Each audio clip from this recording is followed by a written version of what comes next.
그럼 지금부터 동물원 개선 방안 모색을 위한 국회 토론회를 시작하겠습니다. 안녕하십니까. 저는 오늘 사회를 맡은 동물복지문제연구소 어웨어 박진화 연구원입니다. 반갑습니다. 오늘 귀한 발걸음 해주신 모든 분들께 감사드립니다. 오늘 행사는 내빈 소개, 환영사, 주제 발표와 토론 순으로 진행될 예정입니다. 주제 발표 전에는 기념 촬영을 하고 진행하도록 하겠습니다. 그리고 시간 관계상 국민을내는 생략하고 진행하도록 하겠습니다. 먼저 오늘 토론회에 참석해주신 내빈 여러분을 소개해드리겠습니다. 동물복지국회포럼 공동대표 한정혜 의원님 참석해주셨습니다.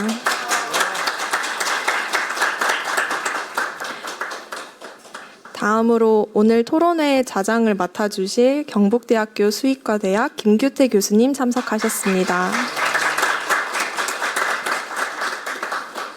오늘 발제를 맡으신 기후에너지환경부 국립생태원 김영준 실장님 참석하셨습니다.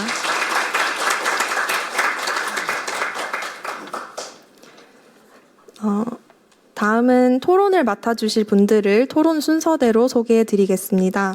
청주동물원 김정호 진료사육팀장님 참석하셨습니다. 충남야생동물구조센터 김봉균 구조본부장님 참석하셨습니다. 강릉 쌍둥이 동물농장 남우성 대표님 참석하셨습니다. 곰보금자리 프로젝트 최태규 대표님 참석하셨습니다. 전북대학교 수의과대학 한재익 교수님 참석하셨습니다. 법무법인 강남 윤익준 전문위원님 참석하셨습니다. 기후에너지환경부 김경석 생물다양성 과장님 참석하셨습니다. 그리고 동물복지문제연구소 어웨어의 이사이신 전 국회의원 이상돈 의원님 참석하셨는데 잠깐 자리를 비우셔서 조금 있다가 다시 말씀드리겠습니다. 다음 순서로 오늘 토론회를 주최해 주신 동물복지국회포럼 공동대표 한정혜 의원님의 인사 말씀 듣겠습니다. 큰 박수로 맞아주시기 바랍니다. 네, 반갑습니다. 동물복지국회 포럼 공동대표 맡고 있는 한정혜입니다. 원래 오늘 우리 국회 부의장이신 이하경 부의장님께서 우리 어웨어와 함께해서 오늘 특별한 이 자리를 만들었는데 부의장님께서 지금 해외 출장 중이세요. 그래서 어쩔 수 없이 제가 왔는데 제가 온 게 더 반가우시죠? 네, 진짜 반갑습니다. 지금 저기 2층 이 로비에 가시면 동물복지 특별전이 진행되고 있습니다. 오늘 여기 함께 해주신 각 기관과 단체에서도 그 특별전에 참여하고 계시는데요. 토론회를 마치시고 혹시 가보시지 않으신 분들이 있으시면 한번 좀 다녀가시면 좋지 않겠나라는 생각합니다. 그 특별전시전은 동물복지 특별전은 3일밖에 기회가 없습니다. 오늘부터 내일 모레까지니까요. 한번 꼭 보셨으면 좋겠고 거기 가시면 우리 최태규 곰 보금자리 프로젝트 수의사님께서 곰이 되어서 앉아 계신 모습도 볼 수 있다. 예, 지금은 저렇게 앉아 계시지만 볼 수 있다 생각합니다. 오늘 동물원 개선 방안 모색을 위한 국회 토론회에 함께해 주신 분들 진심으로 감사드립니다. 우리가 이제 동물원 수족관 법을 제정하고 또 개정하고 하면서 어찌 보면 약간은 틀거리는 좀 만들었다는 생각을 합니다. 현장에서 보면 여전히 굉장히 많이 부족한 것이 많지만 여기 계신 분들 중에 상당 부분도 허가제로 전환되는 게 맞지 않나라는 생각을 하시는 분들도 많으실 거예요. 왜냐하면 지금 상황에서 어떻게든 조금은 나아지기는 한 것 같고 턱도 조금 높아진 것은 같은데 여전히 현장에 가서 보면 바뀌지 않은 부분들이 있고 생각보다 빨리 그것이 전환되지 않는구나라는 답답함을 느끼시는 분들이 아마 야생동물과 관련한 부분에 천착해서 열심히 공부를 하시거나 하신 분들은 아마 많이 느끼실 거라는 생각이 듭니다. 특히나 현장에서 계신 분들은 더 그런 거 많이 느끼시죠. 저는 뭐 그런 과정들에 있다고 생각을 하고요. 우리가 오늘은 이제 그 중에서도 그 흔히 말하는 체험 프로그램과 관련한 얘기를 좀 적나라하게 해보는 시간인데요. 말이 교육 훈련과 관련된 프로그램이라고 하지만 실제 현장을 가보면 교육적인 과정은 하나도 없습니다. 그냥 먹이주기 체험을 하는 걸로 되어 있고 그 먹이도 대개는 그 운영하는 운영자가 판매를 하는 방식이어서 사실은 또 다른 그 상업행위에 동물들이 동원되고 있고 그리고 절제되지 않는 방식으로 먹이가 주어진다든지 하는 방식을 취하는데 이것이 교육적인 프로그램인가, 교육적인 체험 프로그램이라고 할 수 있나라고 생각해보면, 한 번 더 생각해보면 전혀 그렇지 않다라고 하는 거 우리가 다 느낄 수 있죠. 이제 반려동물을 키우시는 분들이 많은데 반려동물하고 함께 살았던 분들은 다 아마 느끼실 거예요. 처음에 동물을 입양해서 데리고 와서 그 아이하고 친해지기까지, 그러니까 내 손길을 그 아이가 받아들이는데 시간이 굉장히 많이 필요합니다. 특히나 고양이 같은 경우는 이제 하악거림을 멈추게 하고 이 손길을 받아들이는 시간이 굉장히 오래 걸리기도 하는데 야생동물이 먹이 하나를 주고 만져볼 수 있게 있다라고 하는 게 늘 달라지는 손길인데요. 과연 그 터치를 당하는 애들이 전혀 스트레스를 받지 않고 정말 기쁘게 그 손길을 받아들일 거라고 생각하는 게 이상한 거죠. 반려동물도 잘 되지 않는데. 근데 이게 지금 현장에서는 공공연하게 일어나고 있는 사실이거든요. 이건 너무나 그 사람의 관점으로만 만지고 싶은 내 욕구만, 나의 욕구에만 아주 그 이렇게 초점을 맞춘 방식의 체험 프로그램이 운영되고 있다. 내가 주는 먹이를 받아먹는 것을 보는 것으로서 내가 느끼는 기쁨이 있을지 모르지만 그 아이는 그것을 받아먹게 하기 위해서 하루 종일 굶겼을 수도 있거든요. 그죠? 그래서 우리가 동물과 인간이 공존하는 사회를 계속 얘기를 하는데 정말로 공존하는 사회를 위해서 우리가 어떤 부분에 좀 고민을 해야 되는가. 그러니까 그 있는 그대로의 생명체로서 좀 존중해주고 받아들여주고 어쩔 수 없어서 우리가 이제 여러 자연 환경도 많이 파괴하고 그 과정에서 야생동물이긴 하지만 특정한 공간 내에서 사육될 수밖에 없는 환경이라 하더라도 그들의 자연성을 가능한 존중해주는 방식으로 우리가 함께 할 수는 없는 건가에 대한 부분에 조금만 더 관심을 가지고 노력한다면 지금보다는 조금 다른 방식의 동물원, 수족관 이런 것들 우리가 볼 수 있지 않을까 생각이 듭니다. 어찌 보면 여기 계신 분들의 많은 관심이 필요하고요. 그런 과정에서 오늘 함께해 주신 분들 진심으로 감사하다는 말씀드리고 특히나 좌장 맡아서 함께해 주신 우리 김규태 교수님 감사합니다. 오늘 여러분들 토론 기대하겠습니다. 고맙습니다.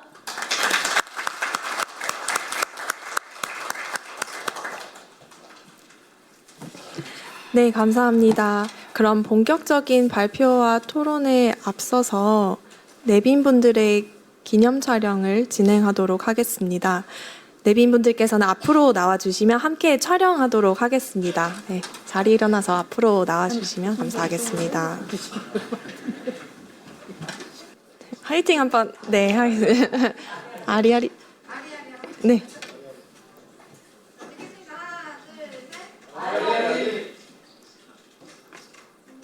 감사합니다. 네, 오늘 토론회는 두 가지 주제 발표와 토론으로 진행됩니다. 두 발제가 끝난 뒤에는 좌장이신 경북대학교 김규태 교수님께서 곧바로 토론을 진행해 주시겠습니다. 첫 번째 발제는 동물복지문제연구소의 이영주 대표님께서 동물원 체험 프로그램 실태 및 개선 방안을 주제로 발표를 진행해 주시겠습니다. 네, 큰 박수 부탁드립니다.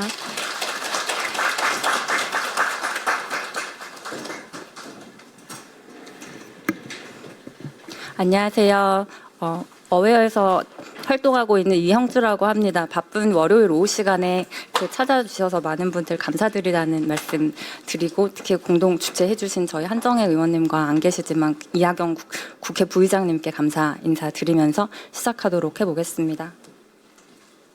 저는 오늘 사실 현장에 의원님 말씀하신 것처럼 법이 개정이 됐지만 사실 현장에서는 이게 법이 개정된 것이 맞나 하는 어떤 의문을 가지게 될 때가 많습니다. 그래서 오늘은 그 중에서도 굉장히 뭐 사육 환경이라던가 관리 감독이라던가 많지만 동물 체험 프로그램에 조금 집중해서 말씀을 드려보도록 하겠습니다.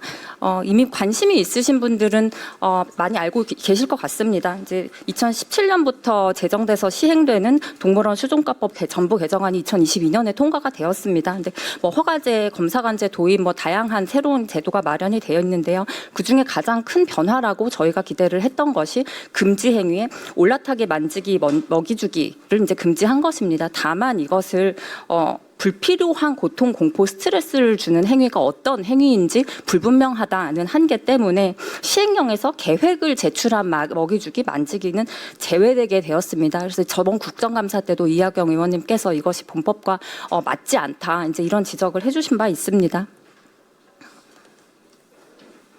그래서 저희가 처음에는 이제 저희가 실태조사한 부분을 말씀을 드리겠습니다. 저희가 3차에 걸쳐서 2025년 6월부터 총 21개소 등록하고 허가 동물원을 조사를 했습니다. 이 중에 신규 허가를 받은 것으로 확인이 된 곳은 3개소였고요. 그다음 이 과정에서 저희가 허가받지 않은 상태로 야생동물 포유류를 전시하는 시설은 좀 발견되는 대로 조사를 했습니다. 이건 저희가 실태조사한 표고요. 일단 먹이주기부터 말씀드리겠습니다. 이제 저희가 동물원 법을 개정을 하면서 동물원 전시 동물 교육 체험 프로그램 매뉴얼이라는 것을 기후부에서 만들었습니다.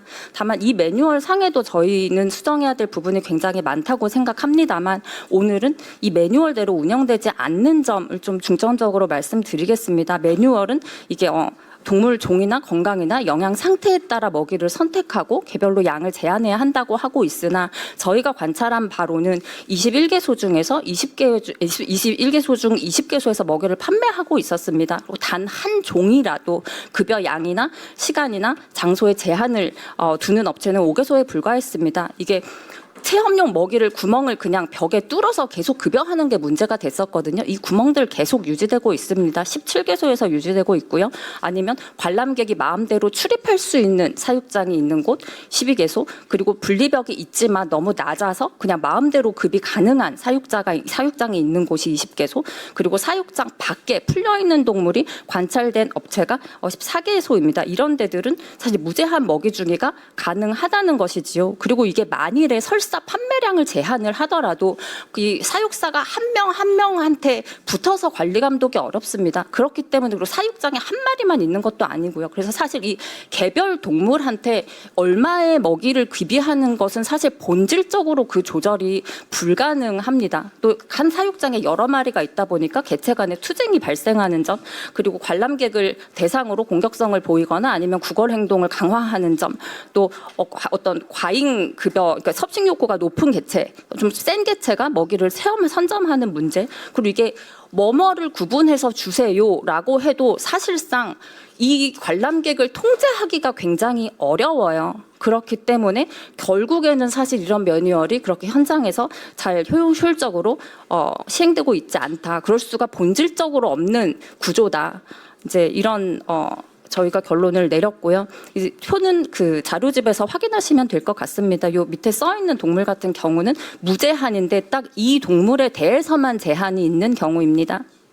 보시면 계획서에는 사실 사육사가 체험 장소에 제공한다고 돼 있지만 실제로는 무인 판매를 하고 있는 점, 그리고 사실 여우 같은 경우는 사실 공격할 수 있는 동물이잖아요. 그러니까 물리지 말기 때문에 팔짱을 끼고 손을 숨기려고 하는 사육장이면 사실 관람객을 들어가게 하면 안 되겠죠. 생태 설명회라고 하지만 사실은 계획서에 써 있지 않은 물범 만지면서 먹이를 주는 이제 그런 체험 활동을 유지하는 곳. 그리고 이게 안내 추르 같은 것, 여우 같은 것도 이게 추르 같은 거를 팔거든요. 그럼 그거는 사실 어린아이 같은 경우는 이거를 계속 들고 있기가 되게 어려워요. 그러면 이걸 동물한테 뺏기면 또 이물질을 급여하게 돼서 이거 정말 건강에 큰 문제가 발생할 수 있는 그런 위험한 상황들이 관찰되었습니다. 매뉴얼에는 그래서 맨손으로 주지 말고 도구를 사용하다라고 했는데 이게 도구 관리가 안 돼요. 도구를 그냥 한 도구를 가지고 여러 종의 동물들한테 이제 타액이나 다 묻겠죠. 그 다음에 그냥 한 곳에 놓고 그럼 그것을 다시 또 집어가지고 사용하고 사실상 그다지 위생 관리에 도움이 되지 않는다. 이제 이런 문제가 있었습니다. 만지기로 넘어가겠습니다. 21개소 중에 총 18개소에서 사육사 입회 없이 동물을 상시적으로 만질 수 있는 사육장이 관찰되었습니다. 동물이 아까 말씀드린 것처럼 사육장에 풀려 있거나 아니면 사육장이 있더라도 관람객이 들락날락할 수 있거나 아니면 펜스 높이가 낮아서 만질 수 있거나 주로 이런 유형들이고요. 이게 매뉴얼이라고 만들어 놨는데 이제 매뉴얼에는 이렇게 써 있거든요. 체험동물이 안정감을 느낄 수 있는 은신처나 구조물을 제공해라. 근데 체험용 동물을 도구처럼 이것을 잘못 이해한 건지 모르겠습니다. 사육장이 있는데 체험용으로 사용하는 개체는 사실 사실 개고양용 견매용 이동장이나 이런 작은 케이지 같은데 그냥 넣어두고 물건처럼 꺼내 쓰거든요. 그러니까 상시적으로 사실 급수에 대한 접근이 전혀 불가능한 상황입니다. 표는 확인하시면 되겠고요. 그러니까 이게 동물이 그냥 아까 의원님 말씀하신 것처럼 개고양이도 사실 모르는 사람한테 쉴 때 24시간 노출되면은 불안감을 느끼게 마련이거든요. 야생동물을 이런 환경에서 편안하도록 진화하지 않았습니다. 은신처가 있더라도 사람들 손이 닿을 수 있고 시간이 관람객이 요구가 있을 때마다 아니면 이제 시간을 정해놓고 아기처럼 사막여우 같은 경우 사이테스 종이죠. 데리고 나와서 앉게 하고 아기처럼 만지고 그리고 먹이 주기를 한다고 해도 사실 강화된 동물들은 손을 뻗기 때문에 만지기 같은 경우는 체험 프로그램에 들어있지 않더라도 그냥 사람들이 다 만질 수 있고 사실 뱀 두르는 거는 어느 곳에서도 지금 계획을 제출하지는 않았어요. 그런데도 불구하고 이제 굉장히 많은 업체에서 이런 체험을 하고 있습니다. 질병 부상입니다. 저희가 수의사가 아니기 때문에 이제 가서 보통 사진이나 영상을 찍고 갖고 온 자료를 복수해 야생동물 진료 경험이 있는 수의사 선생님들께 전달을 해서 소견을 받았습니다. 그러니까 진료를 본 동물이 아니기 때문에 굉장히 보수적으로 얘기를 하심에도 불구하고 사실 매뉴얼은 건강 상태에 이상한 동물은 동물 체험 사용을 금지하고 있습니다만 질병이나 부상에 의심이 되는 개체들이 체험에 여전히 동원되고 있었습니다. 하나는 이 동물이 풀려 있다 보니 다른 동물의 사육장으로 마음대로 접근이 가능하고 그 상황에서 동물의 부상도 좀 염려가 되는 상황이었고요. 굉장히 다양한 종에서 피부 질환처럼 보이는 동물이 관찰이 됩니다. 그러니까 설사 이 동물이 진료를 받고 있거나 아니면 만지지 않더라도 어떤 치료를 받고 있으면 이런 스트레스 받는 상황에서는 사실 치료 자체가 늦어질 수 있다는 소견을 저희가 들었습니다. 보시면 날락고리 여원숭이 같은 것도 풀려 있으면 다른 종의 사육장으로 다 접근이 가능하거든요. 과연 고양이 같은 경우도 육지가 보니까 이게 풀려 있는 동물인 거예요. 그럼 그 동물한테도 좋지 않겠지만 사실 다른 동물들은 피할 수 없는 상황에서 어떻게 보면 포식 관계에 있는 동물도 있었고 앵무가 있는데 고양이들이 왔다 갔다 한다든지 이제 이런 경우들이 굉장히 많았고 아마 이종 간의 어떤 감염과 전파 위험에 대해서는 여기 계신 교수님들이 훨씬 잘 설명해 주실 거라고 생각합니다. 보시면 이게 사슴 같은 경우도 이게 마음대로 그냥 이 분리벽이 낮은 데 들어가다 보면 당연히 부상이 발생을 할 거고요. 그러다 보니까 이 밑에 보시는 육지버거 같은 것도 이제 등갑이 탈락되거나 이제 천공이 있는 개체를 저희가 많이 보는데요. 이 위에 굉장히 사람도 만지고 동물도 올라가고 합니다. 그러다 보니 치료도 안 하지만 치료를 한다고 그래도 사실은 그 효과가 늦어지는 것이죠. 위생입니다. 매뉴얼은 인수공통 감염병 대안으로 손 씻기라고 써 있거든요. 근데 사실 손을 씻는 것만으로는 인수공통 감염병을 완벽하게 예방하기가 어렵고 그럼에도 불구하고 21개소 중에 시설 내에 손을 씻을 수 있는 시설이 없는 수도가 없는 데가 6개소. 그러니까 건물 화장실은 이 시설 밖을 나가야 되거든요. 그리고 이게 만지기 전에 일부 업체에서는 소독약을 뿌리거나 만지기 전에 일부 업체는 그렇게 하고 있지만 만지고 나서 손을 씻거나 손 소독을 하라는 안내는 한 곳도 없었습니다. 교육적 메시지입니다. 이런 것들을 사실 저희가 지금 교육 프로그램이라는 명목으로 허가를 내주고 있는 것인데요. 단 한 종에 대해서라도 저희가 지금 그때 법 개정, 전부 개정하면서 동물원을 생물 다양성 보전 기관이라고 정의를 했잖아요. 보전에 대한 설명을 제공한 곳은 3개소에 불과합니다. 다 이 개소들도 한 종에 대해서 이 설명을 했었고요. 주로 어떻게 만져야 되는지, 어떻게 먹이를 줘야 되는지가 사실 체험 교육 프로그램에서 설명하는 거의 대부분입니다. 그리고 대부분 사실 가정에서의 야생 사육을 권장하는 설명, 뭐 입문용 동물이라든지 개처럼 키우면 된다든지 이런 부적절한 다 이런 것들이 지금 정부에 등록되고 이제 허가받을 시설들이에요. 그리고 뭐 사과자 같은 경우도 굉장히 뭐 관람객한테도 위험한 이 상황이 연출이 됐습니다. 가령 애완 뭐 이런 뭐 개처럼 이 뭐 터그놀이를 한다든지 함께 산책한다든지. 사실 그러고 일부 업체에서는 동물을 판매하고 있었거든요. 사실 동물을 판매한다 그래도 판매하면 왜 안 되는지 가르쳐야도 되는 곳이 동물원이잖아요. 이제 이런 문제들이 있었습니다. 이것들은 사실 이 직접 설명을 기준으로 작성한 것이고 안내문에 부적절한 이 안내가 붙어 있는 곳들은 저희가 사실 카운팅하지 않았습니다. 그것까지 합하면 사실 더 숫자는 많아질 것이고요. 동물원 관리사육 표준 매뉴얼 미준수입니다. 그러니까 저희가 지금 관리사육 표준 매뉴얼인데 이게 필수 요건은 아니거든요. 여기까지는 저희가 깊게 들어가지는 않겠지만 가령 우리가 실내동물원 너무 문제다. 그래서 일부 종들은 이 야외 방사장을 필수로 제공하도록 했는데 사실 신규 허가를 받은 대조차 사실 필수로 제공해야 되는 종한테 제공하지 않았다는 점을 확인할 수 있었습니다. 그리고 저희가 사실 이거를 미허가 불법 시설을 한번 찾아내보자 하고 속된 말로 각을 잡고 이게 조사한 게 아니에요. 그냥 조사 대상을 이제 좀 추리고 이러는 과정에서 이게 등록되지 않은 시설에서 포유류 전시는 저희가 야생생물법 개정을 통해서 이제 야생동물 카페를 금지하면서 금지를 했잖아요. 그럼에도 불구하고 뭐 한 2주 동안 한 9개업소 정도를 찾았습니다. 그래서 저희가 다 지자체에 얘기를 해서 지자체에서는 이미 다 조치 중이고요. 그러니까 이런 것들을 사실 들여다보지 않는 게 저는 되게 문제인 것 같아요. 이렇게 어렵게 국회에서 정말 많은 분들이 몇 년 동안 애를 써서 법을 바꿔도 이게 현장에서 어떻게 돌아가느냐는 또 다른 문제거든요. 그리고 이제 변칙 영업이 저희는 문제라고 보는데 백색 목록 같은 경우는 지금 포유류에 미어캣이 포함이 됐습니다. 그러니까 이제 팔려 그러면 상품을 진열을 해야 되잖아요. 그러니까 야생동물원이 아닌 곳에서 야생동물 포유류는 전시가 금지가 됐는데 이거를 미어캣을 전시를 해놓고 50만 원, 100만 원 붙여놓고 판매 개체라고 하시는 것이죠. 그래서 저희가 지자체에 신고를 했더니 이것은 판매 용도다라고 해서 야생생물법 위반이 아니다라고 해석을 하셨습니다. 그리고 지금 같은 경우는 10종 이상, 50개체 이상은 동물원으로 허가 받아야 하죠. 같은 건물에 사업자를 층별로 따로 내서 이제 한 층당은 그 10종 50개체 이하로 운영을 하지만 사실 입장권 하나 사서 들어가거든요. 근데 저희가 지자체에 문의를 했을 때는 위법이 아니다라는 판단을 들었습니다. 보시면 전시공간 내 미어캣, 이거 판매 개체여도 저는 문제예요. 이게 미어캣이 가정에서 잘 키울 수 있는 종이 아니거든요. 근데 이 판매 개체라고 하는 것도 문제인데 판매 개체로 이제 둔갑을 해서 정말 무슨 커피 파는 것처럼 미어캣 50만 원, 미어캣 100만 원 이렇게 이 진열을 하는 게 저희가 과연 법을 개정한 이유인지 정말 자괴감이 들지 않을 수가 없었습니다.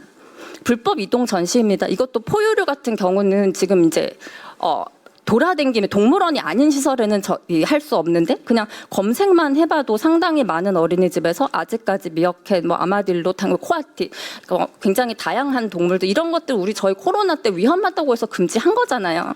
아크릴 상자에 담아서 공공연히 저희가 이것도 이제 지자체에 다 말씀을 드렸습니다만 저희가 앉아서 이것만 보고 있을 수도 없거든요. 야생동물 카페입니다. 이제 법 시행 2년이 지났지만 유예기간 적용받는 동물들은 아직도 성업 중이고 사실 이 시설들은 동물원 수족관법에서 체험 만지고 먹이 주는 것은 허가권자가 이제 허가한 것들만 동물원에 대해서만 예외를 둔 거예요. 그러니까 이 사람들은 예외 적용을 받는 대상이 아니거든요. 근데 사실 법 개정 전과 똑같은 똑같이 운영이 되고 있습니다. 그리고 저희가 법 이제 개정할 때 신고한 보유 동물이랑 종 개체수를 써내게 하고 지자체에 그 종만 유예기간 끝날 때까지 갖고 있어라라고 했거든요. 근데 이 부분에 대해서 관리가 하나도 되지 않고 있습니다. 그래서 심지어 뭐 2021년 이후 2024년생 여우 뭐 이렇게 연생도 다 써가지고 이런 경우도 굉장히 많고요. 이거는 유예기간 끝나기 전에 한번 점검을 해서 뭐 대량 유기가 되지 않도록 또 계속해서 불법 영업이 일어나지 않도록 관리를 해야 된다라고 생각을 합니다. 그리고 이제 파충류 조류는 그때 제외를 시켰는데요. 사실 파충류 조류라고 인수공통 감염병 유형이 적은 것도 아니고 이제 이 종을 이 분류군을 전시하는 시설들을 완전히 관리 사각지대로 밀려난 것이거든요. 이 부분에 대해서도 좀 보완이 필요하다고 생각합니다. 이게 문제는 지금 저희가 이거를 볼 만들면서 체험은 교육이고 체험이 교육이기 때문에 만지고 먹이 주기를 하려고 그러면 교육 프로그램을 써서 내라고 한 것이 문제인 것 같아요. 사실 이게 뭐가 교육인지 동물원에서 그것을 우리가 지금 좀 지혜를 모아서 재정의를 할 필요가 있다고 생각합니다. 이것들은 동물 체험이나 어떤 동물원의 변화 방향성에 대한 견해가 우리 인식에 저희가 매년 설문조사를 하고 있는데 매년 바뀌고 있다라는 말씀을 드리고 싶어서 이건 그냥 자료 보시면 될 것 같습니다. 그래서 저희가 지금 일단 급한 대로 제안을 드리는 것들은 이게 그냥 매뉴얼 개정만으로는 이런 체험을 규제하기가 사실 어렵습니다. 그래서 애초에 저희 법 개정한 대로 관람객이 만지고 직접 먹이 주고 이런 것들은 좀 금지를 하고 대신에 사육사님이 뭐 먹이 주는 것을 관찰한다든지 이런 방향으로 대체가 필요합니다. 그리고 지금 같은 경우는 직접적으로 신체적 접촉이 일어나지 않는 가령 뭐 사자 터그놀이 하고 그러니까 말하자면 공연이죠. 이런 것들은 뭐 체험 교육 프로그램이 아니라고 해서 이거는 사실 지금 사각지대거든요. 대만 같은 경우는 이제 동물 공연은 금지를 했습니다. 그래서 이것도 추가적으로 금지가 필요하고 뭐 동물원 관리 사용 매뉴얼 중에서 일부 기준은 조금 시행령으로 끌어올려서 필수 요건으로 좀 강화를 해야 그나마 저희가 법 개정을 한 의미가 있을 것이다라고 보여지고요. 또 이게 사실 관람객들도 뭔가 하고 싶은 거거든요. 그러니까 대체를 뭐 골격이라든지 표본이라든지 저희 지금 전시하는데도 충남센터에서 뭐 많이 갖고 오셨는데 좀 그런 것을 대체하기 위한 어떤 그런 대체제를 개발해서 보급하는 것도 필요하다고 보고 있습니다. 사실 제일 중요한 거는 허가권자 관리 감독 강화예요. 이게 지금 법상으로는 필요시 나가서 점검할 수 있도록 돼 있거든요. 아무리 그러니까 검사관제를 만들어 놨어도 이게 정기 점검이 어려운 거예요. 가령 반려동물 생산 판매업은 지자체에서 1년에 1회보다는 근데 사실 더 하기는 하거든요. 연간 점검 의무가 있습니다. 그리고 이제 뭐 미허가 업체 불법 전시 같은 경우는 관리 방안을 마련을 해야 될 거고요. 그리고 이게 지금도 불법 전시를 많이 해. 그러니까 이게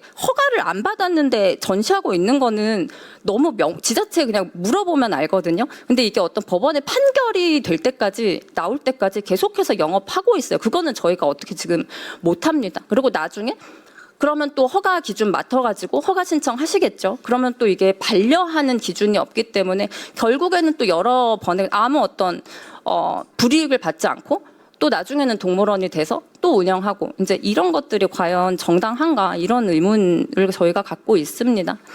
그러니까 뭐 이런 변칙 영업도 저희가 어떻게 할 건지 그리고 이 중에서 백색 목록종 평가 기준이라 특히 포유류 같은 경우는 재검토가 돼야 된다고 생각을 하고요. 이제 이런 것들을 저희가 사실 해보니까 이게 한 번 해서 되지가 않더라고요. 그러니까 이제 법 바꿔놨으니까 그래도 시간이 좀 지났거든요. 좀 보완해야 될 거는 좀 어떻게 보완해야 될지 논의를 시작할 시점이 됐다고 생각합니다. 들어주셔서 감사합니다.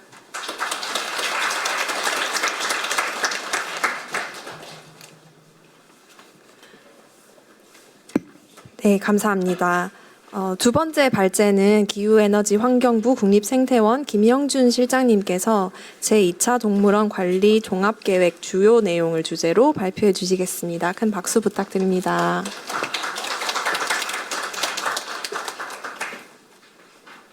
예, 그 제2차 동물원 관리 종합계획 내용에 대해서 개괄적으로 설명을 드리려고 했던 김용준입니다.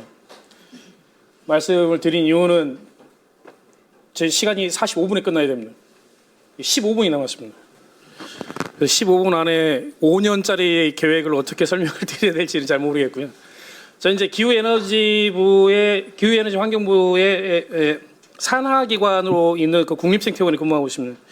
저희가 작년에 그 제1차 야생동물 관리 종합계획 이제 끝나는지라 올해부터 이제 시작하는 종합계획을 준비를 좀 했습니다. 그래서 그 내용에 대한 개괄적인 설명 좀 드리고자 합니다. 뭐 연구 개요, 뭐 목차는 앞에 뭐 진행하면서 말씀 좀 드리도록 하고요. 법정 계획으로 되어 있습니다. 그래서 5년마다 계획을 좀 세우게 되어 있고 저희들이 절차는 1차 때 어떻게 이루어졌는가에 대한 성과 평가를 진행을 먼저 했습니다. 그리고 실태 조사를 통해서 지금 현재 한국에 있는 동물원들은 어떤 문제들을 가지고 있는가 그리고 어떤 방향으로 나가야 되는가에 대한 아이템을 좀 발굴을 했고요. 거기에 맞춰서 전문가 자문회의 등을 거쳐서 2차를 계획했습니다.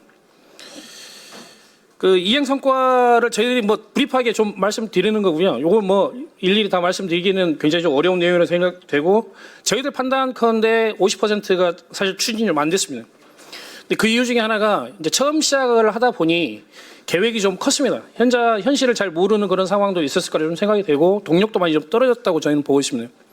그래서 1차 성과가 굉장히 좀 낮게 나옴으로써 2차 때 우리가 2차, 그러니까 26년부터 30년까지 동물원 관리를 어떻게 목표를 설정할 것인가에 대한 고민이 좀 있었습니다.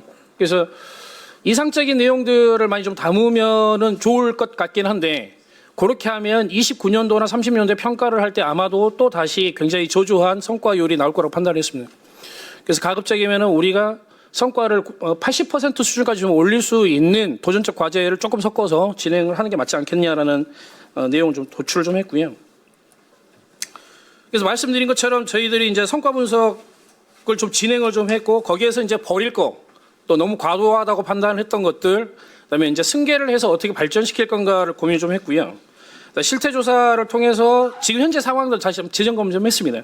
다만 방금 이영주 대표님께서 말씀하신 동물 카페나 이런 부분에 대해서는 통계 수치들이 많이 없었기 때문에 좀 깊이 있게 들어가지는 못했고요. 두 번에 걸쳐서 전문가 자문회의를 좀 거쳐서 어떻게 발전할 건가를 살펴봤습니다. 동물원 관련 현황들은 계속 변합니다. 다만 우리나라에서 한 110개에서 120, 30개 정도 계속 움직이고 있다라고 정도 생각을 좀 하시면 될 것 같고요.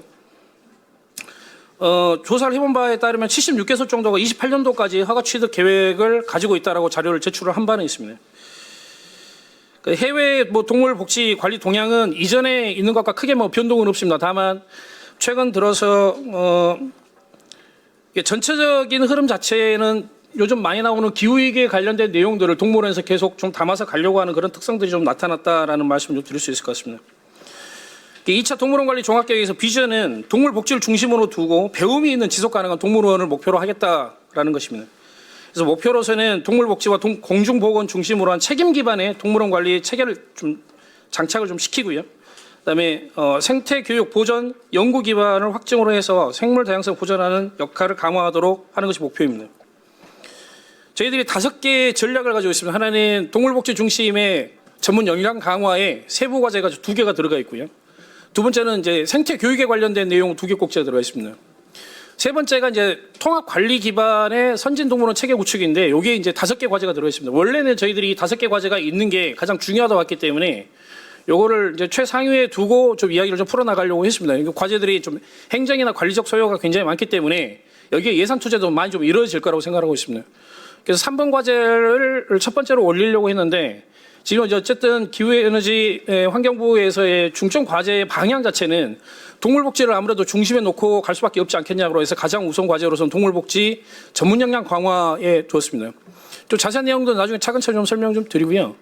특히나 동물복지를 중심으로 전문 역량 강화할 때 저희들이 계속 동물복지를 만들어야 된다 말은 하지만 실제로 롤 모델들이 많이 좀 보이지 않았습니다. 그러니까 어떻게 프랙티컬하게 동물원 내부에 스며들 수 있는 정책을 좀 제안을 하고 프로모션 시킬 것인가에 좀 고민이 좀 많았습니다. 물론 이거는 이제 뭐 나중에 설명드리겠지만 전문가 교육과 일반 교육으로 쪼개지는 생태 교육으로도 연계가 되긴 되는데 동물원이 이 일반인들에게 어떻게 생태 교육과 생물 다양성 보전에 관련된 인식을 증진시키는 노력을 할 수 있을 것인가를 같이 결부하는 과제가 중요했기 때문에 첫 번째 과제로서는 복지, 두 번째 과제로서는 교육을 들고 온 것이고 이제 세 번째 과제로서는 어떻게 좀 안정하게 그다음에 저희들이 지금 28년도에 동물원 허가제가 이제 본격적으로 시작이 되지요. 이제 이제 그때까지 전부 다 등록을 하지 않으면 전부 다 폐쇄를 해야 되기 때문에 그러면 지금 좀 나이브하게 저희가 만약에 접근을 해버리면은 28년도쯤에 도달을 했을 때 준비되지 않은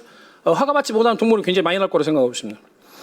그래서 사실은 전문가 회의를 할 때도 좀 고민이 좀 많았습니다. 하나는 뭐냐면 전부 다 따라올 수 있겠냐? 못 따라온다라면 그들을 어떻게 할 거냐? 그리고 어떻게 할 거냐? 그럼 우리의 기준을 상향 표준화 시켜서 갈 거냐? 아니면 하향 표준화 시켜서 갈 거냐? 그러니까 못 따라오는 능력치를 가지고 있다라면 그걸 갖다 그래 다 이제 포기하자라고 선언을 했을 때 그 동물들을 어떻게 사회적으로 임팩트 있게 관리할 수 있겠냐라는 겁니다.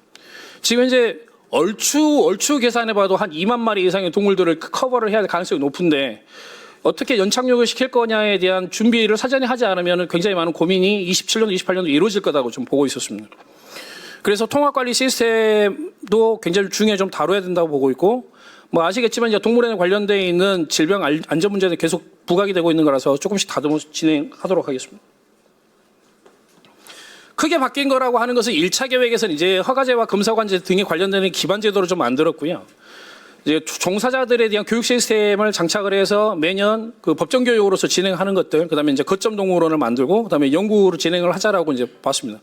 물론 연구는 개별적으로 좀 동물원에서 유지가 되는 것이기 때문에 연구에 대한 성과들은 개별적으로 나타나는 것이었고요. 기반은 어느 정도 만들기는 한 것 같습니다. 기반과 교육은 지금 만들었고 권역은 저희들이 4개 거점 동물원을 하기로 했는데 일단 2개 정도 좀 성공을 한 것 같습니다. 그래서 2차 계획에서는 좀 확산을 시키는 것들을 좀 생각하고 있습니다. 아까 말씀드린 대로 동물복지 이렇게 해야 된다 이렇게 한다 말로만 선언적으로 떠드는 게 아니라 현실 쪽에서 어떻게 하는 게 좋을 건가에 대한 롤모델들도 좀 제공을 좀 하고 또 현실적으로 교육을 단순하게 뭐 여기서 보시는 것처럼 이렇게 말로만 떠드는 그런 교육들이 아니라 현장에서 프랙티컬하게 참여할 수 있는 교육의 기회들을 많이 좀 넓혀 나가는 것들 좀 필요하다고 생각이 되고요. 또 행동풍부나 긍정광화 훈련들을 끌고 나가야 되는데 행동풍부 해라라고 계속 이야기하지만 실제로 어떻게 해야 되는지 모르는 경우가 굉장히 많습니다. 그래서 이런 경우에들은 저희들이 조금 이따 말씀드리겠지만 그러니까 뭐 소규모 주제들을 조금 더 결정해서 뭐 300만 원짜리, 500만 원짜리 물품들을 만들어서 동물원에 계속 제공을 해주는 거로 통해서 좀 프로모션을 시킬 수 있는 그런 방법들도 고민을 좀 해야 된다고 보고 있고요. 그다음에 이제 전문화 같은 경우는 교육 같은 경우는 이전에 저희가 샌디에이고 동물원의 프로그램을 가지고 와서 계속 이제 그걸 제공을 좀 하고 있는데 이걸 갖다가 조금 더 고차원적으로 전문화시키는 과정으로 좀 가야 되지 않겠냐고 보고 있고 그다음에 거점 동물원은 이제 확대를 해나가는 것들을 생각하고 있습니다. 그래서 이제 거듭 말씀드린 첫 번째 과제입니다. 동물 복지에 관련된 전문 역량입니다. 그러니까 동물 복지를 이렇게 합시다라고 이야기하는 건 책에도 다 나와 있거든요. 작년에도 저희들도 행동풍부에 관련된 책을 저희들 번역서도 내놓긴 했는데 과연 그 번역서를 현장에서 얼마나 볼까라는 그런 생각들이 좀 들었습니다. 그래서 동물복지 증진과 확산에 있어 중점 과제로서는 복지 프로그램들을 계속 모범 사례들을 만들어내고 그다음에 컨테스트 등을 운영을 해서 자긍심도 드리고 그다음에 필요하다라면 좀 뭐 경품이나 시상들도 좀 하면서 사람들을 좀 프로모션 시킬 수 있는 그런 포상제들을 고민하는 게 맞지 않겠냐고 좀 생각을 하고 있습니다. 그리고 밑에 나와 있는 것처럼 실무자 교육을 현장 실습을 위주로 해서 좀 끌고 나가면서 저희들이 5년 동안 한국의 동물원을 다 바꿀 수 있다고 전혀 생각하지 않거든요. 이제 그런 계획을 했기 때문에 1차에서 성과율이 굉장히 낮게 나왔던 거라고 생각을 하고 있습니다. 그래서 5년 동안 어떻게 로드맵을 세워서 이렇게 그 실무진들이 현장에서 연습을 좀 해볼 수 있는 기회를 줄 것인가에 대한 고민들이 좀 있고요. 다만 여기에서 이제 문제는 뭐냐면 이 대규모 동물원은 가능합니다. 근데 소규모 동물원의 경우에는 오늘 출근자가 3명 나와 있는데 여기에서 인력 빼가지고 교육받으러 나오라고 할 수가 없습니다. 그래서 이런 그 간극을 어떻게 메울 건가에 대한 고민들이 여전히 남아 있습니다. 두 번째로는 말씀드렸던 것처럼 그 동물복지 담당자 종사자들에 대한 전문 역량을 계속 강화하는 것들을 계속 좀 필요로 좀 하고 있고요. 그래서 거점 동물원 등과 물론 이제 카자 소속 동물원들이 전부 다 나이스하게 운영하고 있는 것은 아니지만 각자가 프로그램들을 좀 맡아서 그 지역에서의 여러 가지 프로그램을 연중 계속 좀 제공을 하다 보면 그래도 한두 번 정도는 좀 참여할 수 있는 기회들이 좀 오지 않겠냐고 생각을 좀 하고 있습니다. 그러니까 거듭 말씀드리지만 2차 동물원 계획의 동물복지 역량 강화에서 제일 중요한 것은 이론으로만 가는 것이 아니라 현장에서 이루어지는 일들을 담보하는 게 제일 중요할 거로 좀 보고 있고요. 제일 밑에 나와 있는 것처럼 검사관 제도나 허가제 운영 주체에 대한 역량적으로 중요하다고 생각합니다. 이영주 대표님도 말씀하셨지만 현장에 나가보면 실제로 주무관들, 이렇게 담당 주무관들이 현장 나가봐야 온지 6개월 돼 있고 1개월 뭐 안 된 그런 사례들도 있고요. 기껏 교육시켜놨는데 또 다른 데 발령나서 가고 또 새로운 사람 계속 들어오고 이런 문제들이 계속 반복되고 있습니다. 그래서 이런 것들을 어떻게 제도적으로 잘 만들어 안착화시킬 건가에 대한 고민들을 좀 하고 있습니다. 두 번째로 생태교육은 아까 말씀드린 것처럼 대국민 생태교육들이 좀 있습니다. 그래서 요거는 이미 물론 이제 이전에 1차 때에는 많은 에너지를 투자하지는 좀 못했는데 2차 때는 좀 메이저 동물원 좀 중심으로 하더라도 이런 프로그램 좀 만들어서 대국민에게 이렇게 야생동물 보전에 관련된 교육과 홍보를 좀 끌고 나가는 것들을 좀 가지고 가고요. 시민 참여형 교육들도 만약에 뭐 고민을 좀 해볼 수 있다라면 집어넣어서 같이 한번 해볼 수 있는 프로그램도 좀 고민을 하고 있습니다. 일부 동물원에서 좀 진행을 좀 하고 있지만 행동풍과 프로그램 같은 거를 같이 물품들 같이 만들어서 직접 적용하고 그 결과물을 같이 나누는 그런 과정들 그리고 그런 것들을 SNS를 통해서 계속 홍보를 좀 하다 보면 이런 수가 늘어나게 될 때 결국은 저희들이 체험 카페에 가가지고 동물원한테 먹이 한번 주면서 이것이 동물원 교육이다. 체험이다라고 말을 하는 그런 넌센스와 같은 문제들을 좀 사로잡을 수 있다라고 저는 생각을 좀 하고 있습니다.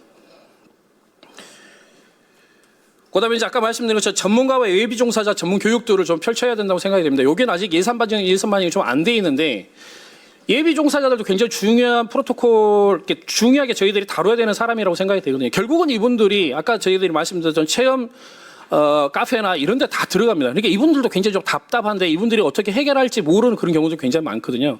그래서 경우에 따라서 특성화 고등학교부터 시작을 해서 특성화되어 있는 대학교에 있는 예비 종사자들까지도 교육 프로그램에 좀 같이 어차피 저희들이 5명 교육시키나 10명 교육시키나 비용 거의 비슷하기 때문에 이런 그 문턱들을 외부로 좀 더 넓혀서 사회적인 뭐랄까요 좀 공감대를 많이 형성시키는 과정으로 가는 것들이 굉장히 중요하겠다라고 생각을 하고 있습니다.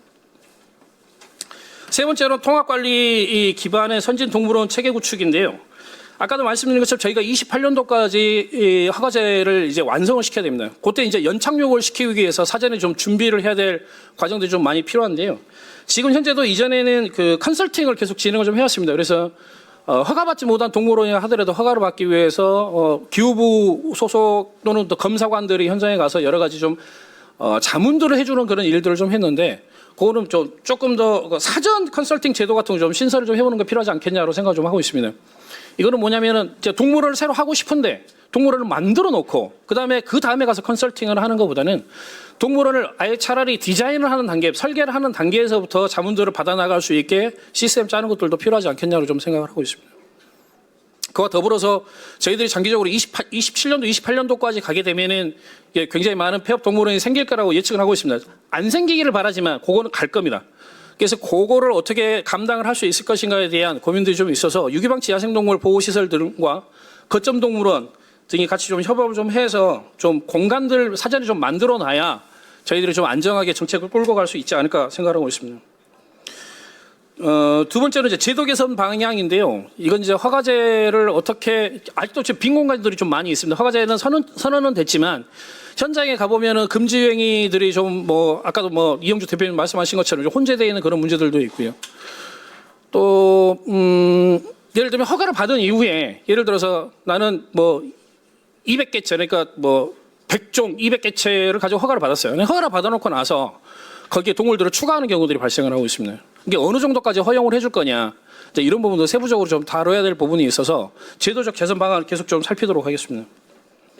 세 번째는 좀 역장 과제이긴 한데요. 지금 이거는 사실 여기 계신 분들이 말씀드리면 좀 그렇긴 한데 동물원의 표준 정보 시스템이 탑재가 안 돼 있습니다. 그러니까 아까도 이제 계속 나오지만은 뭐 마블 여우 이런 거 나오고 뭐 은여우 이런 거 나오지 않습니까? 사실은 이거는 생물 종이 아닙니다.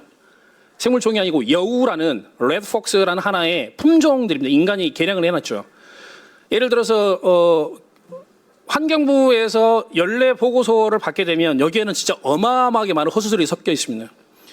말도 있고 조랑말도 있고 미니말도 있고 꽃말도 있고 굉장히 많은 말들이 있습니다. 사실은 이거는 하나의 생물종 말이거든요. 이게 통계적 수치로 잡는 게 굉장히 좀 어려운 부분이 있죠. 그러니까 내가 가지고 있는 생물종이 무엇인지도 모르고 있고 그것이 몇 마리인지도 모르고 있는 상태에서 그 다음에 DB들을 만드는 건 굉장히 좀 어려운 문제입니다. 근데 사실 지금 카자라고 해서 한국동물원 수족관협회가 존재하지만 그 카자 안에서도 동물 생물종에 대한 목록조차도 일원화되어 있지 못합니다. 그래서 이런 것들을 일원화시켜놔야 이렇게 생물적 DB를 만들고 생물 DB가 만들어져야 개체 DB가 만들어집니다.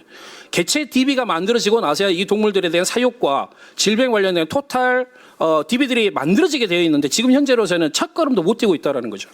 근데 이야기를 들어보면 1차 때도 이건 도전을 했었습니다. 실패했거든요. 그래서 2차 때는 이걸 전부 다 달성은 못한다 하더라도 적어도 종 DB와 개체 DB까지는 만들어내는 과정까지 가는 것이 맞지 않겠냐고 생각을 좀 하고 있습니다.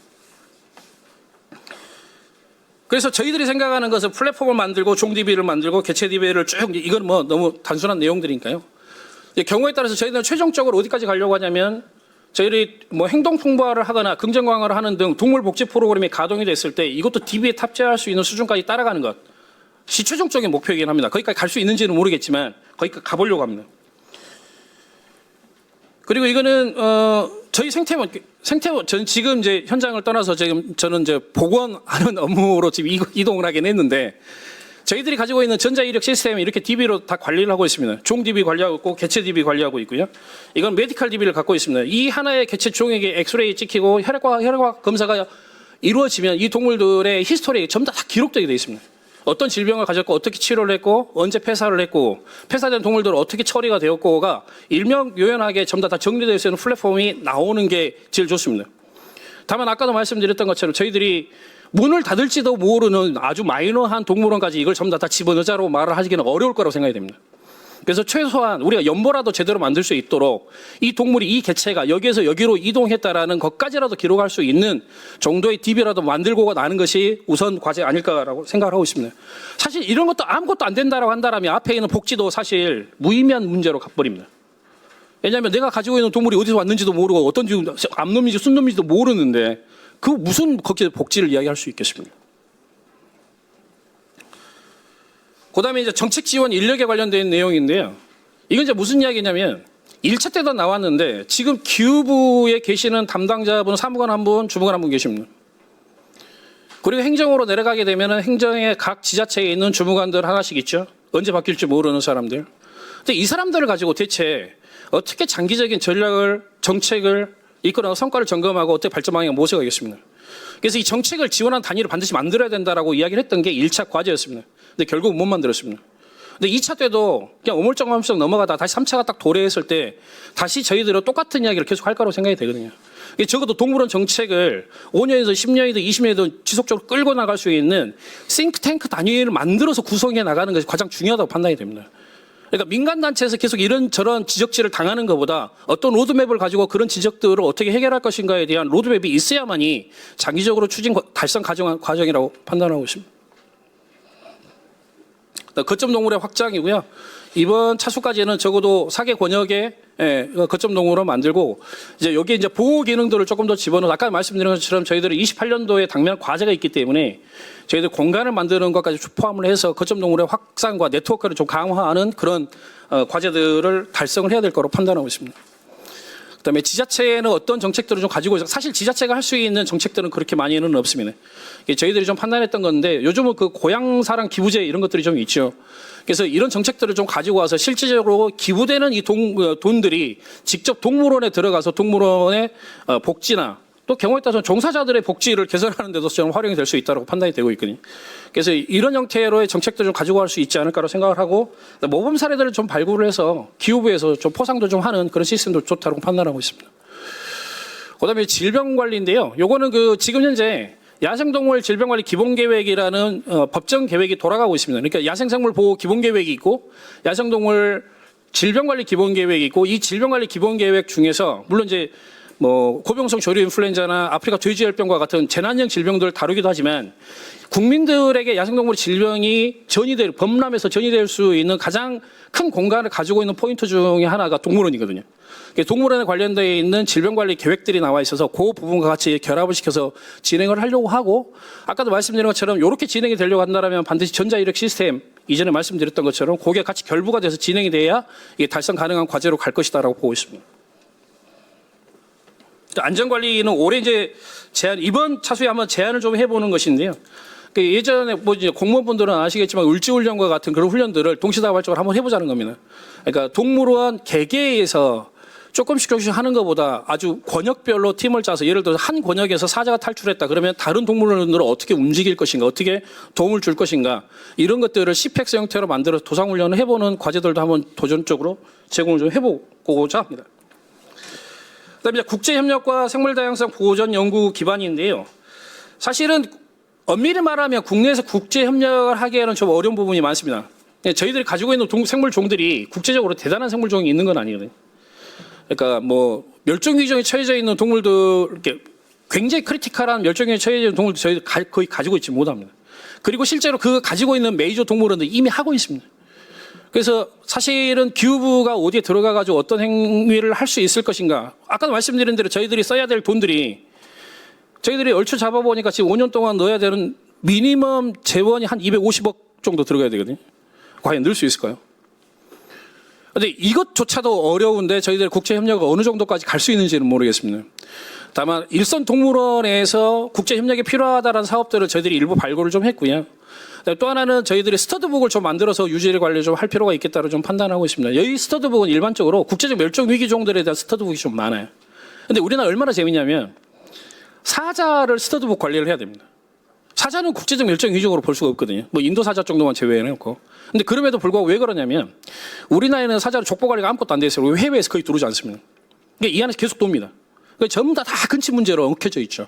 그러니까 국제적 멸종 위기종은 아니다 하더라도 혈통 관리를 해야 될 그런 스페셜한 종들이 나오는 것이 지금 확인됐습니다. 그래서 그런 종들에 대한 혈통 관리들도 메이저 동물에 대해서 동물 종에 대해서는 혈통 관리 좀 해나가야 되지 않을까 좀 판단을 좀 하고 있고요. 이게 이혈액이 된다라고 한다면 국제 협력과 관련된 인력 양성도 좀 해나갈 필요가 있다고 보고 있습니다. 말씀드렸던 그 혈통 관리에 대한 내용을 좀 말씀드렸고요. 5분 제가 더 썼습니다. 혹시 질문 있으신가요? 토론 때 많이 해주시는 거라고 감사합니다.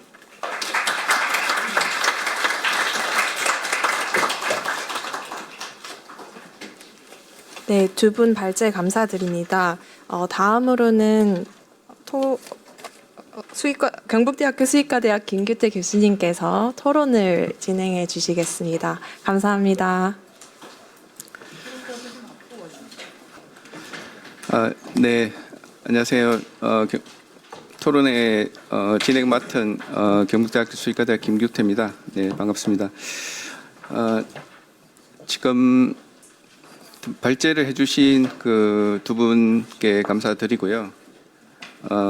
우선 시작하기 전에 뭐 좀 간단하게 좀 말씀을 드리면 동물원이라 하는 공간 자체는 지금 이렇게 뭐 중요한 내용을 발제를 해주셨는데 동물원은 크게 이제 그 교육과 오락 기능이라고 얘기하고 종보전 그리고 연구 기능 이렇게 크게 네 가지 기능을 동물원의 역할로 지금 이제 얘기하고 있습니다. 근데 불과 한 20년 전까지만 하더라도 그 정보전이나 연구라는 기능 자체는 별로 없었습니다. 별로 없었고 대부분이 이제 오락이나 이제 그 뭐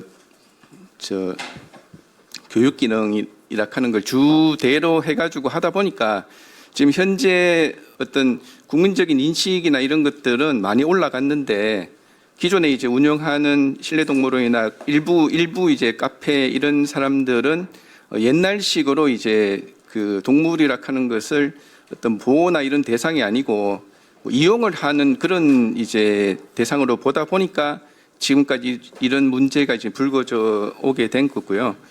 여기다가 이제 큰 4개의 역할뿐만 아니고 현재 동물원에서는 한 2년, 3년 전부터는 웰빙이라 하는 개념을 동물원의 역할로 지금 부여를 하고 있습니다. 그렇기 때문에 야생동물이라 하는 이 동물원에 있는 동물들이 그 예전처럼 그냥 단순하게 그 먹이만 주고 뭐 안락한 시설에 뭐 좋은 먹이 주고 좋은 환경에서 그 살게만 하면 끝나는 문제가 아니라는 뜻이죠.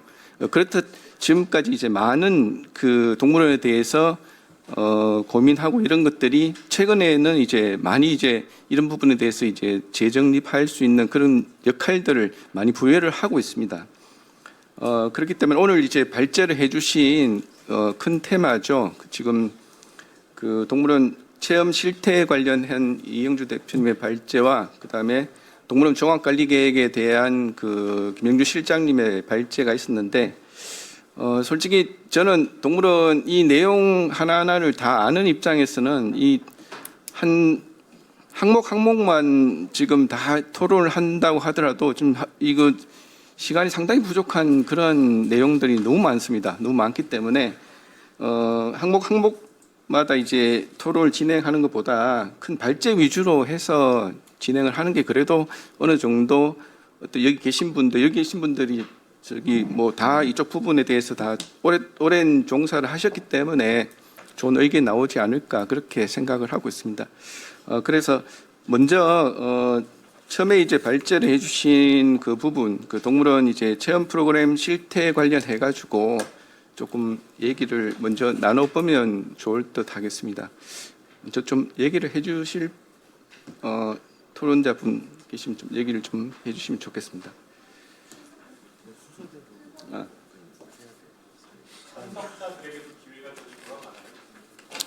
그 마지막에 다 끝나고 마지막에 저희가 지금 토론회는 지금 현재 지정 토론은 이제 50분에 이제 예정이 돼 있고요. 제일 먼저 이제 그 지정 토론분은 이제 청주동물원의 이제 김종호 팀장님 부터 이제 말씀해 주시면 좋겠습니다. 네, 안녕하세요. 저 청주동물원 김종호입니다. 뭐 아시다시피 저희도 한 10몇 년 전에는 체험을 했었죠. 그래서 적당히 굶겨가지고 배고픔을 이용해서 사람들이 이제 재미를. 근데 그 사람들이 결국에는 이제 그 유아 내지는 이제 초등학교 저학년이었죠. 그러니까 동물에 대한 어떤 인식이 없는데 동물이 그냥 좋은 거예요. 동화책에서 보든. 그래서 그런 뒤에 사실은 모르고 체험을 이제 시켰었고 그 앞에는 이제 뭐 동물과의 공존, 뭐 동물 사랑 이런 어떤 문구가 써 있었고 지금은 이제 하지 않고 그 자리에 그 나무가 이제 좀 심겨져 있어요. 그래서 올빼미가 이제 거기 살고 있고 올빼미가 이제 그 토종 소나무와 보호색을 띠면서 잘 안 보여요. 그래서 예전에 이제 맹금류 하면은 사실 인기가 없었죠. 그냥 한 1초 보나요? 한 길어도 3초? 보고 그냥 천연기념물, 올빼미 뭐 이렇게 지나가는. 근데 지금은 이제 보호색을 띠고 있는 올빼미를 소나무 사이에서 찾아봅니다.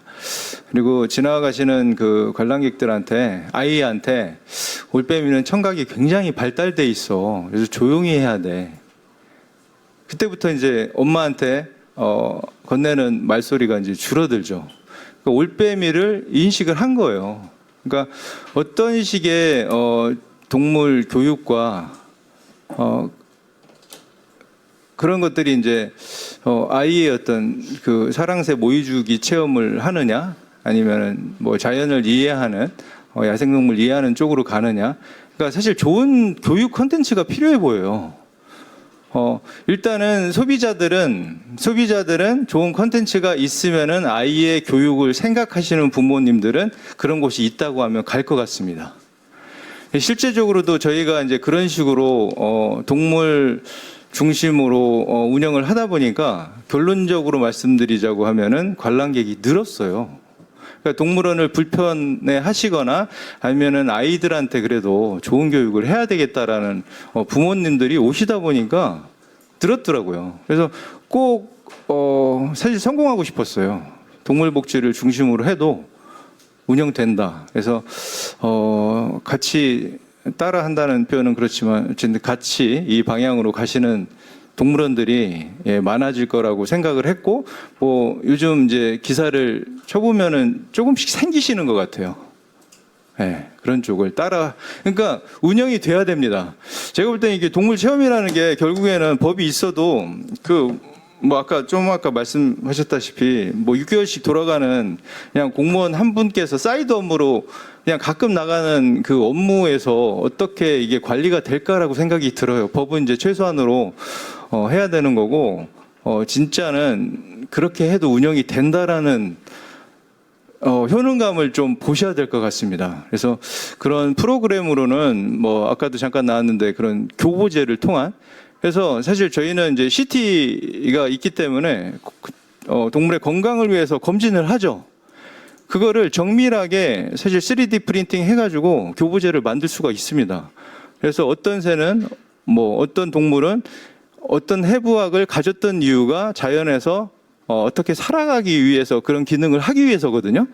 그런 것을 알려줘도 되고, 그리고 저희 이제 공개 건강 검진을 몇 번 해봤어요. 그래서 도플러라는 그 기계로 심장 소리를 뱀의 심장 소리를 들려줬거든요. 그러니까 깜짝 놀래 사람들이. 뱀의 심장 소리가 사람이랑 똑같거든요. 그러니까 결국에는 내 안에 있는 것을 내가 공감할 수밖에는 없잖아요. 그러니까 그때부터 물건이 아니라 심장이 뛰는 생명으로서 인식을 하시더라고요. 그리고 지금은 이제 또 부모님들도 그렇고 공교육의 역할이 굉장히 큰데 그 교육청이랑 협약을 해가지고 그러니까 선생님들을 교육을 하면은 선생님 한 분이 많은 어떤 학생들한테 영향을 줄 수가 있어서 그런 교사분들 교육도 중요하다고 생각을 합니다. 왜냐하면은 지금 5학년 1학기 실과에 동물 길러보기가 있거든요. 네. 사실 지금 동물 소유를 이제 책임을 져야 되고 이런 것들을 말하지만 결국에는 공교육에서는 어느 정도 길러봐야 된다는 교과 과정의 목표가 있습니다. 예, 그런 것들을 계속 좀 바꿔 나가야 될 것 같고요. 예. 일단은 체험은 그 정도로 말씀드리겠습니다. 뒤에 발제 또 있으면 그때 또 말씀. 네, 감사합니다. 지금 중요한 말씀을 하셨는데 이게 그 동물을 바라보는 그 시선 자체가 지금 많이 바뀌었거든요. 과거에 여기 젊으신 분도 계시지만 나이 드신 분 어느 정도 이제 좀 인생을 살아오신 분들 같은 경우는 동물원에 대해서 아마 아실 겁니다. 지금도 일부 이제 지자체 동물원 같은 경우에는 우리가 우리 안에 있는 동물을 바라보고 있죠. 바라보고 있는데 이게 이제 불편한 거죠. 불편하기 때문에 이게 지금은 동물원이라고 하는 게 우리나라는 다는 아니지만 우리도 일부 계속 바꾸고 있는 부분의 하나가 동물을 직접적으로 사람 중심에서 동물을 바라보는 게 아니고 동물 중심에서 우리가 그들이 사는 모습을 이제 좀 엿보자 하는 이런 개념 자체가 이제 흔히 얘기하는 몰입전시예요. 이런 몰입전시 같은 것들이 지금 다는 아니지만 조금씩 바뀌고 있고 청주동물원 같은 경우에도 다들 아시다시피 지금 예전에 그런 방식에서 지금 말 그대로 이제 전시하는 그런 대상이라든지 전시하는 방식 같은 것들이 이제 많이 바뀐 것도 사실입니다. 그래서 그러다 보니까 이거에 대해서 이제 국민들이 이제 대다수 지지를 하게 되니까 지금 동물원도 이제 생태동물원화 되고 있는 그런 상황으로 아마 이해를 하시면 좋을 것 같습니다. 그리고 이제 두 번째 토론을 해주실 충남 야생동물구조센터 김봉균 본부장님. 네, 공주대학교 충남 야생동물구조센터 김봉균입니다. 일단 저는 크게 세 가지에 대해서 좀 요약해서 말씀을 드리고 싶은데요. 이 세 가지가 앞서 두 분께서 발제해 주신 내용과 크게 어긋남이 없는 사항이라고 생각이 들어서 일단 빼지 않고 다 이야기를 해보도록 하겠습니다. 일단 첫 번째는 동물원 운영 현황 및 복지 실태와 관련한 내용인데요. 오늘 제일 중점적으로 나왔던 제15조 금지행위에 대한 문제가 주를 이루는 내용이라고 보시면 될 것 같습니다. 이 부분은 앞서 많이 강조를 해주셨기 때문에 제가 조금 요약해서 설명을 드려도 될 것 같은데 법률에서 올라타기, 만지기, 먹이 주기가 명백하게 금지가 된 상황이기는 하지만 지금은 조건부로 할 수 있게끔 사실상 굉장히 큰 창구를 열어놨기 때문에 동물원들에서 여전히 성행하고 있고 또 그 과정에서 실제로 제출된 계획과 상당히 어긋난 방식으로 운영이 되는 경우가 현장에서 실태 조사를 하다 보면 매우 많이 관찰이 되고 있습니다. 근데 이거는 앞서 법률을 개정한 취지나 혹은 국제사회에서 동물원을 바라보는 시각이나 방향성과는 상당히 역행하는 부분이다라는 개인적인 생각을 갖고 있고 따라서 입법 취지나 방향성을 고려했을 때 관련한 행위는 사실상 원천적으로 제한하는 것이 바람직하다고 생각이 되기는 합니다. 하지만 실제 현장에서 실태 조사를 하거나 혹은 기후부와 뭐 몇 가지 일을 하다 보면 그걸 금지하는 게 꽤나 어려운 일일 수도 있겠구나라는 심증적인 이해는 가기는 하는데요. 근데 그렇다고 하면 이 금지 행위를 어느 정도 허용하되 최대한 허가 당국에서 얼마나 잘 이것을 통제할 수 있느냐에 대한 문제를 이야기해야 될 텐데 과연 그 방법이 우리한테 마땅히 있는가에 대해서 좀 의문이 듭니다. 특히나 먹이주기나 만지기 같은 경우는 동물 복지의 저하는 물론 개체의 건강 악화나 혹은 관람객의 안전을 위협하는 측면에서도 우려가 되는 것이 사실이기 때문에 많은 고민이 필요하다고 생각이 들고요. 관련 체험의 전면 금지가 현실적으로 어렵다라는 이야기를 듣기는 합니다. 하지만 저는 개인적으로 그걸 좀 이해하기는 좀 어렵지만 그래도 최대한 이해해서 생각을 해보자면 기후부나 허가권자들이 관리기관으로서 수시 점검 체계를 강화하고 위반 행위에 대한 실효적 제재를 병행함으로써 법령 준수의 실효성을 확보할 필요는 있어 보입니다. 법률에서 금지한 행위인데 조건부로 허용해놓고 그 조건부를 넘어서는 잘못된 위법 행위가 되고 있음에도 불구하고 그걸 알고 있음에도 불구하고 묵인하는 건 사실상 방임이나 책임 회피라고밖에 볼 수가 없기 때문에 그런 측면에서 조금 더 관리를 체계적으로 할 필요가 있다는 생각이 들고요. 그 다음은 동물원 허가 및 검사관 제도와 관련한 내용을 조금 말씀드리고 싶습니다. 일단 동물원 허가 업무 자체가 정기적이고 반복적으로 이루어지는 업무가 아니기 때문에 담당자나 혹은 검사관마저도 관련한 기준과 절차를 지속적으로 숙련하고 관리하기 어려운 구조적인 한계를 가지고 있습니다. 이로 인해서 업무의 연속성이나 전문성 확보에 제약이 발생하고 있고 따라서 허가권자와 검사관을 대상으로 하는 정기 교육이나 워크숍 등도 필요할 것 같습니다. 또 물론 동물원 운영자들도 관련한 교육이 필요하지 않을까라는 생각을 하고 있고요. 그리고 동물원 허가 업무가 근본적으로 영업자의 신청에 따른 민원으로 진행되는 구조적인 특성을 가지고 있습니다. 그렇기 때문에 민원에 대한 압박이 심화될 경우에 허가권자에게 과도한 행정적, 심리적 부담을 초래할 가능성이 높습니다. 실제로 현장에서 허가권자들과 허가 업무를 진행하다 보면 매우 크게 부담을 느끼고 있고 뭐 행정소송이나 뭐 협박이나 이런 것들에서 자유롭지 못하다라는 어떤 상황을 체감할 때가 있습니다. 이제 그런 측면에서 허가권자의 권한 강화와 책임에 대한 부담을 해소할 수 있는 방안이 마련돼야 되지 않을까 생각하고 있고요. 그리고 현행 허가제는 허가 미승인 외에 영업자에게 별도의 부담이나 불이익을 부과하는 구조는 아닙니다. 요건이 충분히 보완되지 않은 상태에서도 반복적인 재신청이 가능하죠. 그렇다 하더라도 계속 뭐 불이익이 없기 때문에 허가가 나지 않아도 계속해서 도전할 수 있습니다. 뭐 물론 허가를 받지 못하는 상황이라고 해서 뭐 허가를 하지 않고 그 다음에 재신청을 하지 못하게 법적으로 막는 것은 어렵겠지만 영업자에 대한 일정 수준의 비용을 부담하게끔 하거나 재신청의 제한 기간을 설정하는 등의 과정을 통해서 영업자에게 허가를 받는 것이 신중해야 하고 충분히 준비된 상태에서 해야 된다라는 것을 알릴 필요는 있을 것 같다는 생각입니다. 그리고 현행 제도상 허가 이후에 대통령령으로 정하는 중요 사항을 변경하는 경우를 제외하고는 별도의 변경 허가를 받지 않아도 되는 구조를 띠고 있습니다. 이로 인해서 아까 실장님께서 말씀하신 것처럼 일부 운영자는 최초 허가 단계에서는 종 구성이나 개체수를 축소하거나 사육시설 기준이 비교적 낮은 종을 중심으로 계획을 제출한 다음에 허가 취득 이후에 다른 종으로 변경 추가하여 운영하는 편법적 사례가 증가하고 있습니다. 따라서 변경허가 조건을 보완 확대하거나 정기 및 수시 검사의 빈도와 적용 요건을 조정하여 관리기관의 점검 기능을 강화할 필요가 있을 것으로 생각이 듭니다. 그리고 마지막으로는 동물원 운영의 개선을 위한 이야기인데요. 일단 동물원 자체가 인력 부족에 따른 운영의 어려움을 전반적으로 겪고 있는 것 같습니다. 동물원별로 보유동물의 종 구성이나 관리 난이도, 실제 운영 여건이 상당 부분 상이함에도 불구하고 현행 전문 인력 기준은 규모 중심으로 최소 기준으로만 제시가 되어 있습니다.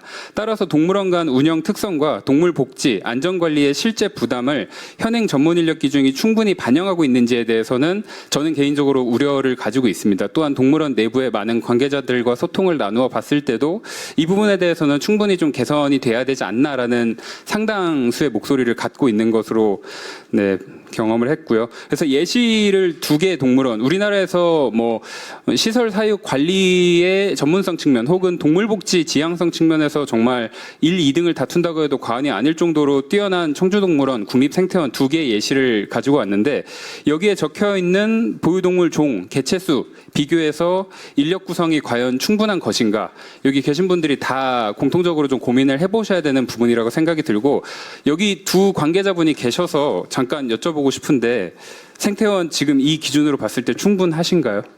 그리고 제가 알기로 올해 생태원 제가 여기 작성한 기준보다 인력이 오히려 줄어든 걸로 알고 있는데 어떠신가요? 저는 영양에 근무하고 있습니다. 네, 그러면 청주동물원 김정우 팀장님 혹시 어떻게 생각하실까요? 사실 부족하죠. 그래서 해줄 수 있는 만큼 해줄 수밖에 없습니다. 그러니까 사실 동물이라는 게 기본 관리하면은 뭐 금방 하고요.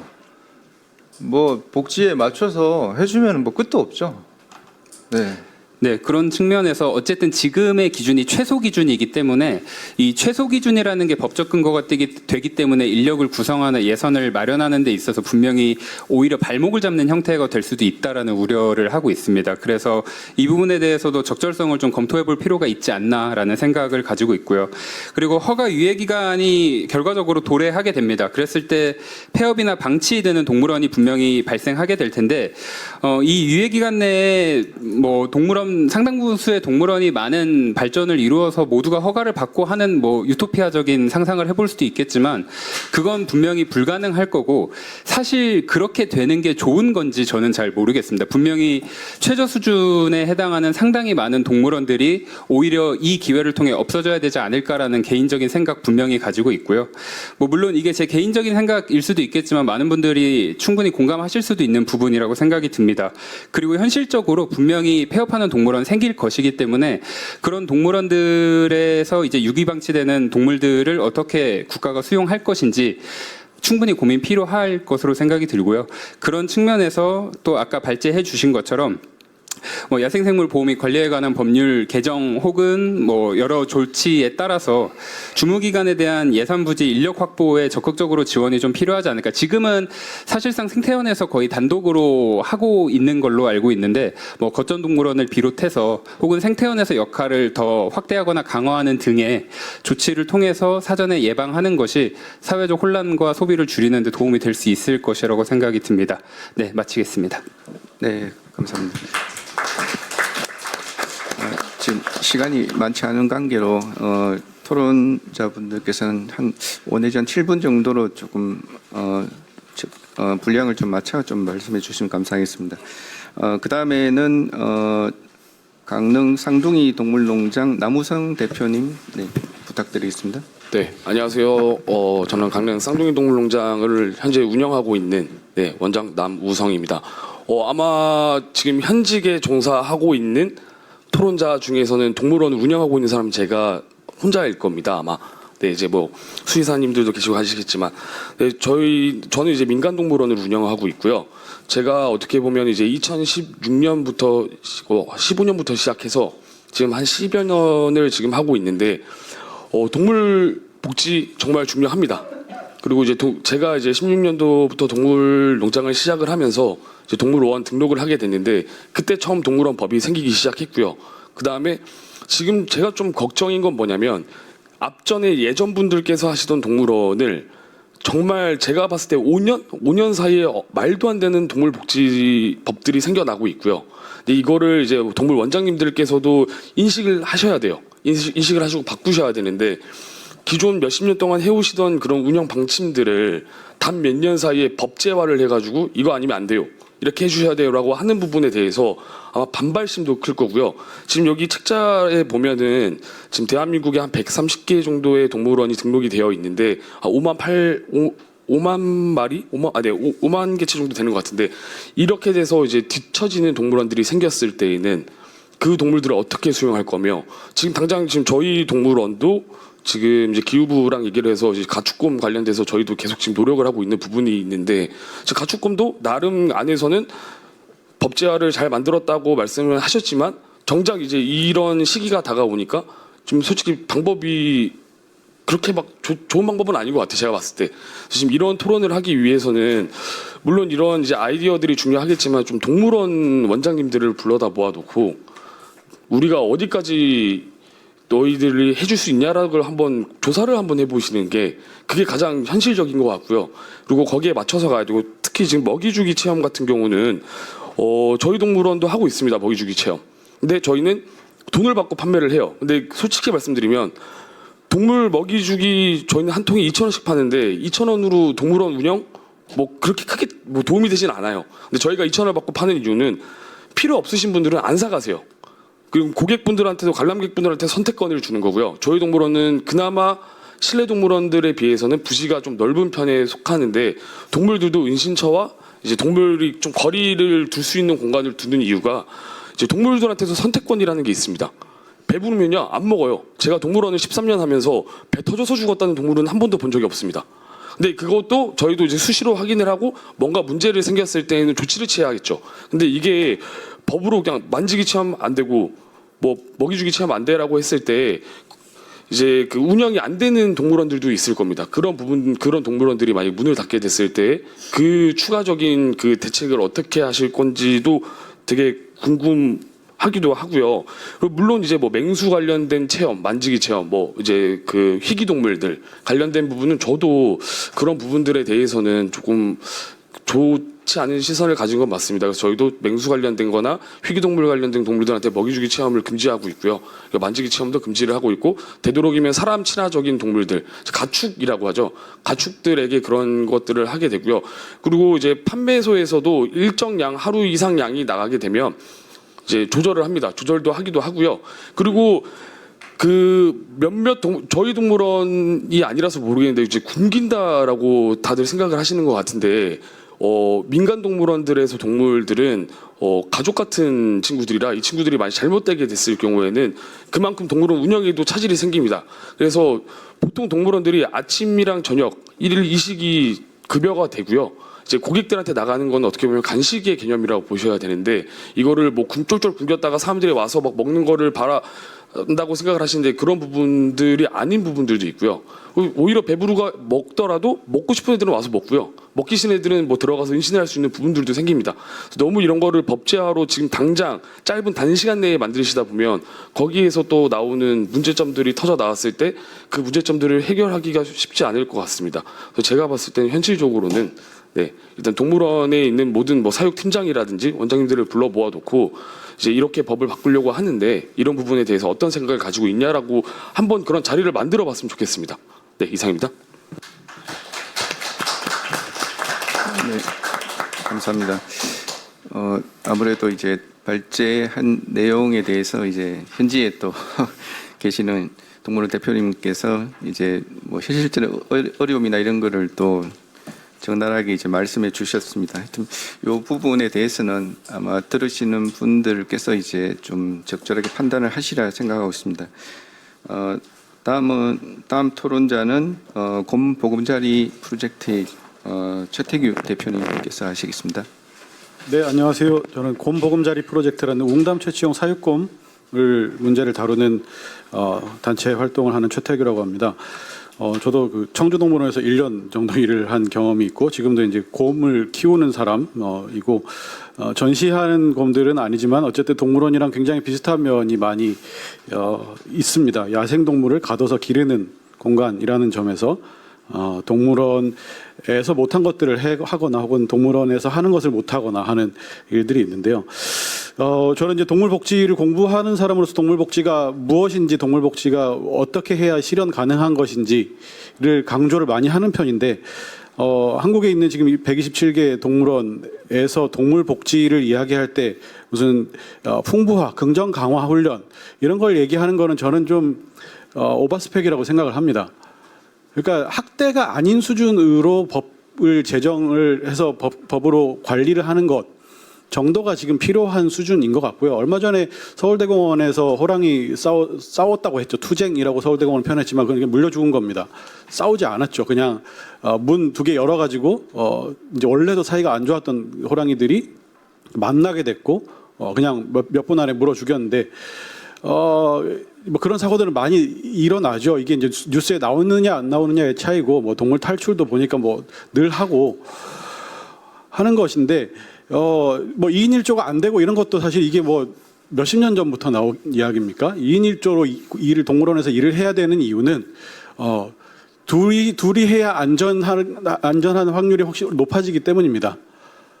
그러니까 뭐 일손이 부족해서 바보라서 이게 힘이 부족해서 둘이서 일하라는 게 아니라, 한 명이 뭘 잘못했을 때, 실수할 때 사람이 실수할 수 있으니까 옆에서 야 잠깐만 그거 하지 마라고 얘기하기 위해서 2인 1조 하라고 하는 것을 꽤 오랫동안, 이거 아까 이제 그 남우성 대표님께서 뭐 단시간 안에 만들면 문제다라고 하시는데, 2인 1조 이런 건 법으로 만들어야 됩니다.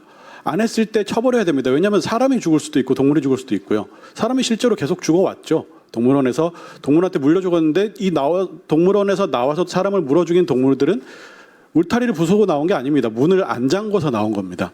문을 안 닫아서. 이번에 호랑이 싸운 것도 그거고요. 둘이서 일하라고 해놨는데 하나씩 일한 거예요. 왜 하나씩 일할까요? 빨리 퇴근하고 싶어서? 아닙니다.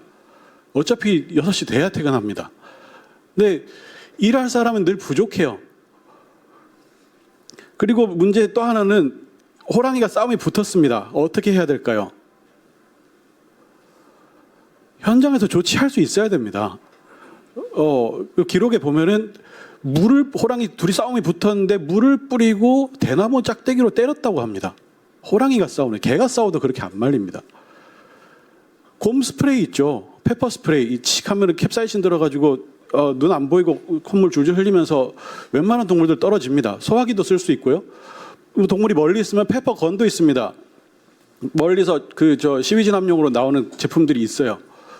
그런 게 서울, 심지어 이 127개 중에 제일 좋다고 하는 서울대공원에도 준비가 안 돼 있고 매뉴얼도 없고, 싸움이 붙었을 때 사육사가 야 어떻게 하면서 대나무로 때리고 있는 상황. 여기서 무슨 국제 협력을 얘기를 하고 정보전을 얘기를 하고, 웃기는 얘기입니다. 그래서 다 이제 뭐 보전, 연구 뭐 이런 거는 이제 집어치우고 교육한다. 아이들 와가지고 동물 좀 보게 해주고 얘는 이렇게 생겼어요라고 이야기하려면 그것을 위해서라도 최소한의 복지는 필요하고요. 최소한의 복지를 유지하면서 교육을 하려면 솔직해야 됩니다. 동물원의 과거가 어땠는지. 이제 그 단시간에 만들면 문제라는 말이 이제 저희 계속 내 머리에 남아가지고 마음에 걸리는데, 단시간에 만든 게 아닙니다. 한국에서 동물원이 시작된 게 100년이 넘었고요. 100년이 지나서야 2016년에 처음으로 동물원 수족관법이라는 걸 만들었고, 그걸 만든 지가 지금 또 10년이 지났습니다. 2016년에 만들 때도 급하면 안 된다고 하면서 동물원 업계에서 로비를 해가지고 중요했던 그런 이 허가 관련한 사항들 다 빼버리고, 동물 복지와 관련한 거 다 빼버리고 껍데기만 만들었었고, 그나마를 또 이제 허가하자 해서 검사관제하고 이렇게 하는데, 검사관들 다 누가 들어갔습니까? 그러니까 지금 사실 이제 복잡한 얘기들 막 이렇게 나오는데, 사실 그 정도가 아니라 그냥 동물 잘 키우는 정도를 조금 신경을 쓸 때가 아닌가 싶고, 그걸 위해서 법이 존재하는 것 같고요. 따져보자면 이제 권력이 어디 있느냐의 문제인 것 같습니다. 이제 민간동물원과 공영동물원의 차이는 있겠지만, 이제 우리가 뭐 민간동물원 다수는 실내동물원이고, 우리가 어쨌든 이 법의 이 취지가 점점 민간동물원, 그러니까 실내에서 동물을 키우지 못하는 걸로 가고 있고, 공영동물원을 위주로 생각하자면 동물을 돌본 경험이 있는 사람들, 동물을 어떻게 다뤄야 하는지 감각이 있는 사람들이 의사결정 과정에 들어가지 못하고 있습니다. 어떻게 해야 동물을 더 잘 돌볼 수 있는지 아는 사람들이 의사결정에 들어가는 게 필요하고, 이것은 이제 관료제가 한국의 동물원 대부분을 운영하고 있기 때문이기도 한데요. 이런 것에 조금 근본적인 이 시스템 변화가 있지 않으면 사실은 이 사육사를 교육한다고 해서 일이 해결될 것 같지는 않습니다. 교육은 이 수업 시간에 앉아가지고 적는 게 교육이 아니라, 현장에서 사람들이 어떤 생각을 가지고 어떻게 의사결정을 하고 거기서 어떤 경험을 하느냐가 교육이라고 저는 생각을 합니다. 그래서 좀 이 동물원 시스템 자체를, 운영 관리 시스템 자체를 좀 바꿀 필요가 있지 않나 정도로 말씀을 마치겠습니다. 고맙습니다. 네, 감사합니다. 다음에는 전북대학교 수의과대학의 한재익 교수님 발언하시겠습니다. 안녕하세요. 저기 전북대학교에서 근무하고 있는 한재익이라고 합니다. 학교에서 오긴 했는데 사실 저는 진료를 하는 사람이고요. 이제 20년이 좀 넘은 것 같습니다.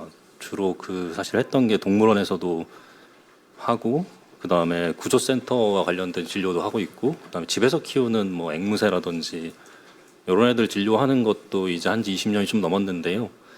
일단은 제가 말씀드릴 걸 말씀드리기 이전에 하나 공유하고 싶은 거는, 그래도 동물원은 우리가 동물원에 있는 동물들을 어떻게 잘 관리할 거냐 하는 거에 대해서 이렇게 모여서 얘기도 하고 하는 그 측면 자체는 참 좋은 것 같습니다. 왜냐하면 집에서 키우는 동물이야 뭐 그렇다 치는데, 정작 우리나라 야생에 있는 야생동물들은 어떻게 걔네들을 잘 보존하고 보호할 것인가에 대한 논의 같은 건 별로 없거든요. 잘 모르십니다, 사실. 또 여기 계신 분들 중에서 지금은 많이 좋아졌을 거예요. 한국 너구리하고 미국 너구리가 뭐가 다른지 아시는 분들이 여기 얼마나 계신지 모르겠어요. 또 하나는 쏙독새가 뭔지 아시는 분이 여기 얼마나 계실지 잘 모르겠습니다. 우리나라 야생에 있는 애들이에요. 근데 정작 우리나라 사람들은 우리나라에 있는 야생동물은 잘 모르고 동물원에 있는 동물들을 어떻게 잘 관리할 것인가에 대한 논의를 굉장히 강하게 하세요. 그래서 그런 점이 개인적으로는 세 가지 영역을 다 하는 제 진료하는 입장에서는 그런 점이 좀 아쉽다. 그리고 한편으로는 그래도 앞으로 좋아지겠지라는 생각을 좀 가지고는 있습니다. 왜냐하면 동물원이 이렇게 적극적으로 하시니까 나머지 영역들도 천천히 좋아지지 않을까라는 생각을 하고 있습니다. 이 얘기 드리는 이유 중에 하나는 제가 구조센터를 하나 전라북도에서 운영을 하고 있기도 하고 센터 협의회 회장이기도 해서 저희 센터 협의회 입장도 여기서 말씀드릴 겸해서 말씀드렸고요. 본론으로 들어가서 사실 두 가지 정도 말씀을 드리려고 했습니다. 일단 첫 번째는 체험 교육 관련해 가지고 정해놓은 뭐 만지기, 타기, 뭐 먹이주기라고 하는 것들이 그게 과연 교육이냐라고 하는 측면에서 보면 사실 저는 개인적으로 그렇게 고육이라고 동의를 하지는 않는 입장입니다. 근데 이제 앞서서 뭐 최태균 선생님도 그렇고 많이 말씀해 주셔서 제가 비슷한 얘기를 할 필요는 없을 것 같고, 하나 보면서 느끼는 거는 제재를 그러면 어떻게 할 거냐라고 하는 방향성일 것 같아요. 근데 크게 보면 진짜 제대로 된 교육 프로그램이 무엇인가를 만드는 쪽으로 가는 게 당연히 이제 맞는데, 또 한편으로는 체험이라고 하는, 그러니까 교육이라고 하는 것을 빙자한 실질적으로 그냥 영리행위로 하는 것을 어떻게 막을 것인가라고 하는 거에 대한 것도 좀 필요할 것 같아요. 근데 지금 현재 우리 법령에 보면 과태료 대상으로 되어 있는데, 사실 그거를 악용하는 업체에서 그 과태료보다 많이 벌고 그냥 과태료를 내면 되는 구조예요, 현재. 그러니까 이거를 업체가 악용하지 않을 수 있는 방안이 무엇일까라고 하는 거에 대해서 좀 실효성 있는 어떤 대책이 좀 필요하지 않을까라는 생각이 들고요. 그게 아마도 동물원 관리 종합계획에 보면 허가제 관련해 가지고 꼭지가 들어가 있는데, 거기 앞으로의 개선 방향에 보면 그런 얘기는 또 없거든요. 그래서 그쪽에서 법령이나 이런 쪽에 뭔가 좀 보완할 수 있는 방안을 하나 만드는 게 좋지 않을까라는 생각이 들고요. 또 하나는 오늘 이 이야기를 하는 이 자리에 중앙정부에서 오신 과장님도 계시고 이제 계시는데, 지방정부에서 실제 그 일을 하시는 분들이 얼마나 오셨는지 모르겠어요. 왜냐하면 바라보는 시각이 굉장히 다릅니다. 중앙에서는 원칙적인 것들, 좀 더 무엇이 옳은 것이냐에 대한 고민들을 많이 하시고, 이런 토론에도 마찬가지로 그런 것들을 하는데, 실제 지방에서의 바라보는 시각은 다를 수 있어요. 그 중에 하나는 우리 동네에 동물원 하나 있어야지, 이런 시각들입니다. 그러니까 이런 것들이 좀 맞추는 과정들이 필요할 거라고 저는 생각이 드는데, 토론회를 할 때 지방정부에서는 어떻게 바라보시고 어떤 문제가 있고 어떤 것이 현실적인 것이냐라고 하는 거에 대한 고민도 좀 필요하지 않을까 하는 생각이 들고요. 그다음 또 하나는 이게 어떻게 보면은 동물의 관리라고 하는 거에 있어서 조금 지엽적일 수도 있고, 또 하나는 제가 진료를 하는 입장이다 보니까 제 입장에서는 이게 하나의 큰 구멍이라고 생각하는 부분이기도 한데, 어쨌든 저한테 한 번에 다 말씀하라고 하셔서 제가 한꺼번에 말씀드리면, 질병관리라고 하는 측면이 있습니다. 우리가 동물을 만지거나 접촉하는 행위에 있어서 우리가 인수공통 감염병이라고 하는 거에 대한 이야기를 많이 하는데, 근데 정작 그러면 그것을 어떻게 미리 찾아낼 것이며 걔네들을 어떻게 건강하게 관리할 것인가에 대한 사실 그런 부분은 좀 부족해요. 그 중에 하나가 보면은 우리가 동물원 수족관법의 17조에 보면 질병관리가 필요하다라고 하고 어떻게 어떤 질병을 관리해야 될 것이다라고 하는 거에 대한 규정을 해놨어요. 그다음에 시행규칙에도 보면은 그런 얘기가 있습니다. 근데 정작 뭐가 문제냐면 시행령 17조에 보면은 그런 것들을 그냥 적당히 해도 되는 것 같은 구멍을 만들어 놨어요. 대표적인 게 뭐냐면 그 동물을 이상이 있는지를 확인하는 데 있어서 그냥 유관 검사만 하면 되는 것처럼 정작 해놨습니다. 근데 진료를 20년 넘게 한 제 입장에서 저도 그렇게 못 하거든요. 저도 검사를 많이 합니다. 왜냐하면 눈으로 봐서는 알 수 없는 것들이 너무 많아요. 또 하나는 우리가 생각해 봐야 되는 게 야생동물을 야생동물이라고 부르는 이유는 걔네가 숨기기 때문이에요. 걔네들은 아픈 걸 숨기는 애들이에요. 우리나 집에서 키우는 개들은 조금만 아파도 아프다는 티를 내요. 근데 야생동물은 그런 티를 내면 죽게 돼요. 그러니 걔네들은 쓰러질 때까지 아무렇지도 않은 척을 합니다. 그러니 유관 검사를 통해서 어떤 질병을 찾는다는 건 불가능한 일이에요. 손으로 만져서 그 동물의 어떤 생리적인 이상이 발생했는지를 우리가 그 영화에서 보는 것처럼 그 손으로 만져가지고 감지해내거나 또는 우리가 눈으로 쓰는 CT 같은 거를 만들어가지고 CT를 눈에 쓰고 동물을 바라보지 않는 한 절대 불가능한 일입니다. 그래서 그런 부분들을 좀 강화할 필요가 있지 않을까라는 생각이 들고요. 그게 동물원 관리 종합계획의 4-1번에 보면은 그 공중보건 관련된 내용하고도 직접적으로 관련된 내용일 거라고 생각을 합니다. 근데 이제 문제는 그거인데 그러면 누가 그 질병을 검사해 줄 건가라고 하는 문제가 사실 또 남아요. 근데 법에 보면은 질병관리원이나 이런 쪽에서 그런 걸 하도록 이제 규정을 해놨는데 실질적으로 그 기관이 그것을 할 수 있는가에 대한 거는 또 별개의 일이거든요. 그래서 그런 부분을 좀 고민할 필요가 하나 있겠고요. 근데 제가 이렇게 얘기하면 이제 마치 그 작은 동물원들한테 그 진료 열심히 조금만 아파도 바로바로 치료하고 막 이런 걸 하라고 하는 것처럼 그 받아들이는 경우들도 있을 것 같아요. 이게 현실적인 어려움입니다. 왜냐하면 저도 진료를 하는 입장이다 보니까 동물병원 진료비가 솔직히 비싸거든요.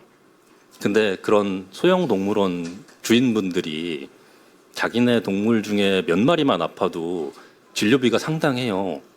그러니 데리고 오셨다가 진료 그 문진 단계에서 얘기를 하고 동물병원 진료비가 요러요러 합니다라고 하면 그냥 가시는 경우가 많습니다. 사실. 그런 부분을 어떻게 해결할 것인가라고 하는 것도 사실 하나의 그 고민거리가 되어야 되지 않을까라고 생각을 합니다. 나머지는 뭐 다른 분들이 많이 말씀해 주셔가지고 저는 이 정도로 마치겠습니다. 네, 감사합니다.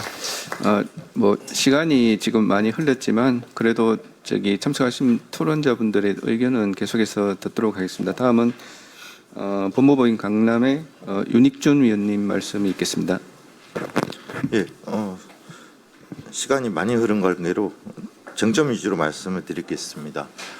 동물원 수족관법 만들 때부터 상당히 많은 부분에서 같이 고민을 했던 부분이라서요. 일단 오늘 핵심적으로 제일 많이 논의되고 있는 15조 금지 행위와 관련한 부분을 좀 먼저 말씀을 드릴게요. 자, 법률 해석상 지금 이영주 대표님 발제문 7페이지에 보면 규정이 나와 있는데요.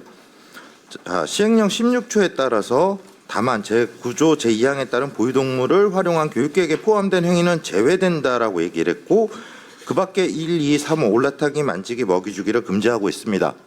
그러면 이때 이 9조 2항이 뭐냐? 시행령 9조 2항은 허가 요건입니다. 다시 말해서 이 교육계획이 허가를 받은 동물원을 전제로 하는 겁니다. 허가를 받지 않은 동물원이 교육계획을 낼 수가 없어요. 그러면 지금 현재 허가를 받은 동물원이 얼마나 되느냐? 몇 군데 되지 않습니다. 자, 첫 번째는 그러면 허가를 받은 동물원을 전제로 해서 이 예외 규정이 적용될 수 있다는 게 첫 번째입니다. 자, 두 번째는 뭐냐? 앞서도 논의가 됐는데요. 이러한 교육계획이 원래 교육계획대로 이행되지 않았다.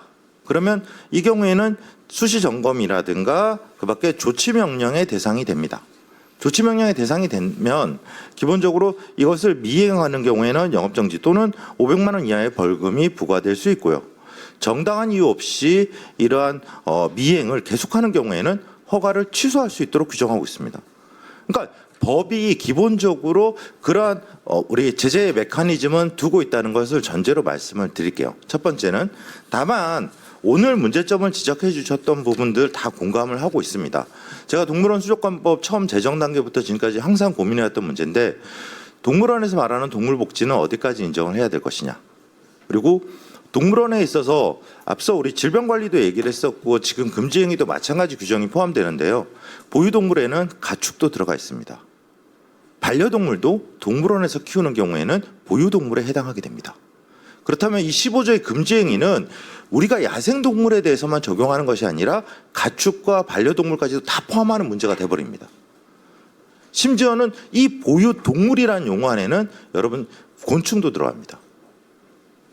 그러면 여기에서 우리 법령을 적극적으로 엄격하게 해석해서 적용하는 순간에 모든 동물원 수족관은 금지행위 위반에 해당할 가능성이 높습니다. 그러니까 이런 부분에 대한 고민들이 이제까지의 법령 개정에서 녹아 있었다라고 먼저 말씀을 드리고 싶고요. 2016년에 등록제로 처음 시행됐을 때 앞서 지적한 바 맞습니다. 원래 허가제로 추진하던 것을 왜 등록제로 해서 이런 소규모 동물원들이 난립하게 되었느냐. 그때 당시에 바로 허가제를 도입했을 때 그러면 소위 말하는 폐쇄되는 문 닫는 동물원들에 있는 동물들은 어디로 보내야 되느냐. 다 살처분을 해야 안락사해야 되느냐.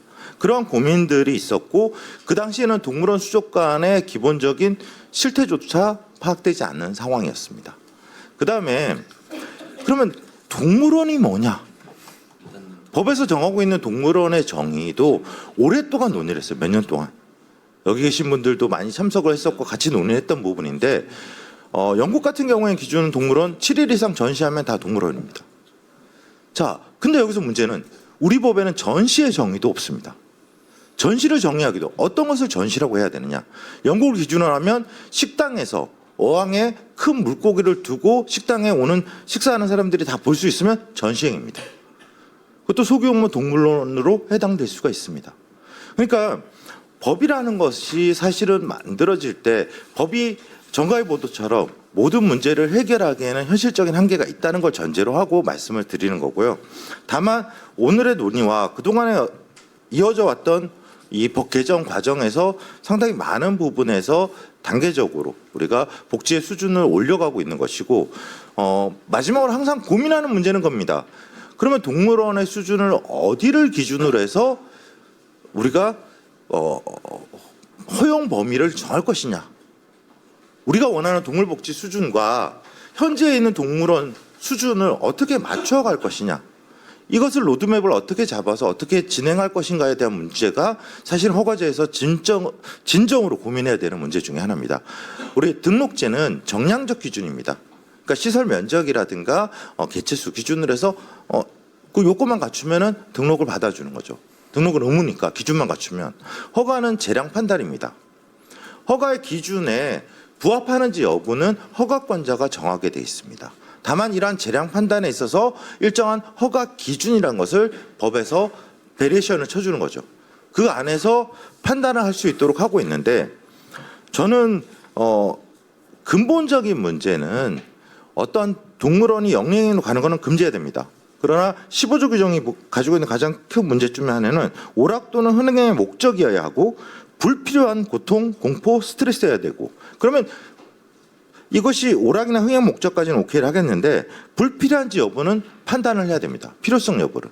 그래서 교육계획이라는 단서를 넣었던 이유는 사실은 이 필요성 판단의 기준을 마련하기 위해서입니다. 그러니까 교육계획에 들어와 있고 이것이 필요하다는 것이 인정돼서 허가를 받았다면 이것까지는 우리가 포용해 줄 수 있는 범위 안에 있지 않느냐. 대상 종이라든가 먹이를 주는 방식이라든가 이것을 개별적으로 금지행위 규정으로 적어 놓게 되면 여러 가지 파생되는 그 법을 회피하는 규정적 행위들이 우수하게 많이 생산되면서 또 다른 분쟁들을 계속 야기할 수 있겠다라는 그런 우려들도 제기됐었습니다. 그래서 이런 고민들이 앞으로 필요할 것이고 오늘 동물원 종합계획 2차 종합계획 얘기도 있었고 이영주 대표님 말씀해 주셨던 것도 있지만 기본적으로 이러한 부분에 로드맵이 좀 설정이 됐으면 좋겠습니다. 앞으로 우리 복지를 어떤 수준으로 올라갈 거고 우리가 원하는 동물복지 수준을 동물원을 운영하시는 분 그리고 일반 국민들, 바라보는 일반 국민들한테 적극적으로 홍보해서 같이 가야지 어느 한쪽만이 계속 끌고 갈 수 있는 문제는 아니라고 생각이 되고요. 두 번째는 지자체가 가지고 있는 열악한 재정과 그다음에 전문성 부족, 이걸 어떻게 해결할 것이냐. 이런 논의들이 종합계획에서도 고민돼 있었지만 저는 기본적인 그 방법론에서 있어서 제일 큰 문제 중에 하나는 허가를 받지 않은 동물원은 어떻게 해야 되죠? 직접 폐쇄시켜야 되죠. 허가를 받지 않은 동물원. 28년 이후에 지금 얘기하는 논의들은 그게 핵심인데, 그러면 지금 야생생물법상의 야생 전시업으로 규모를 줄이고 층을 나눠서 빠져나갈 수 있는 구멍이 있다는 거예요. 투트랙으로 가고 있고, 동물원이라는 이름, 유사 명칭을 쓸 수 있는 부분이 법에서 금지하고 있지 않다는 거예요. 그러니까 유사동물원이 계속 난립될 수 있는 여지가 현행 법 체계 안에서도 여전히 남아있기 때문에 그러한 부분에 대한 고민들도 같이 해줬으면 좋겠고, 그리고 끝으로 딱 한 말씀을 드리면, 우리가 동물복지에 우리가 항상 예로 들고 있는 영국이라든가 호주라든가 미국에 있는 동물원들은 일단 입장료가 5만 원 이상, 3만 원, 5만 원 정도 되는 것이고, 또 아니면 민간에서 충분히 재정적 지원을 받고 있습니다.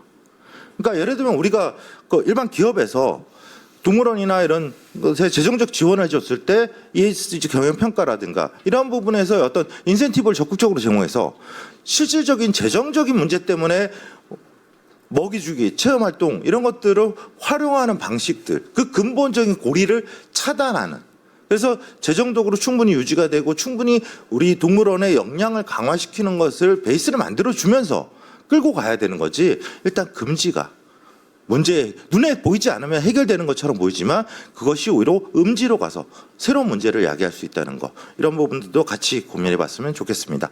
감사합니다. 감사합니다. 토론이 이제 거의 마지막에 이르고 있는데 나온 내용들 가운데 공통적인 이제 키워드 같은 경우는 인력이나 교육이나 지금 허가제 관련된 내용들이 나왔습니다. 그 지금 마지막에 지금 기후에너지 환경부의 그 과장님 오셨는데 좀 많이 부담이 많이 되시겠습니다. 과장님 좋은 말씀 부탁드리겠습니다. 네, 생물다양성 과장입니다. 오늘 다루는 주제가 아무래도 이제 동물원 법과 이 기본 계획을 다루다 보니 이게 다 이제 저희 과와 관련된 부분이어서 참 어떻게 보면 이 자리가 좀 많이 불편하고 저는 어떤 말을 드려야 될지 참 난감하긴 합니다. 근데 뭐 어쨌거나 7분, 저에게 주어진 7분의 시간을 최대한 여기 오신 분들이 아깝지 않게 느끼실 수 있도록 좀 최대한 제가 드릴 수 있는 말씀 드리도록 하겠습니다. 오늘 논의된 주제들은 이제 각 전문가분들이 각자 자신의 전문 분야에 맞춰서 이제 말씀해 주셨는데요. 저는 크게 이제 법 제도 정비 부분, 그리고 이제 현장 점검의 문제, 이제 세 번째는 이게 표현은 좀 쉽게 이해해서 이제 동물원이라는 게 하나의 산업으로 본다면, 이제 거기에 대해서 좀 논란이 있을 수 있지만 그냥 알기 쉽게 표현하기 위해서 하나의 산업으로 본다면 공급자, 수요자가 있을 겁니다. 공급 측면, 수요 측면 이제 좀 말씀을 드리고, 중장기적으로 앞서도 지적해 주셨지만 이거 그러면 허가제 본격 시행됐을 때 나타날 수 있는 문제에 대해 대응책이 뭐가 있냐, 항상 이제 저희 회사에 물어보시기 때문에 거기에 대해서 간략하게 말씀을 드리겠습니다. 법조항 제도 정비는 결국 이제 동물원법이 22년도에 개정될 때 15조 금지행위 조항을 넣으면서 이제 논란이 조금 시작됐는데요.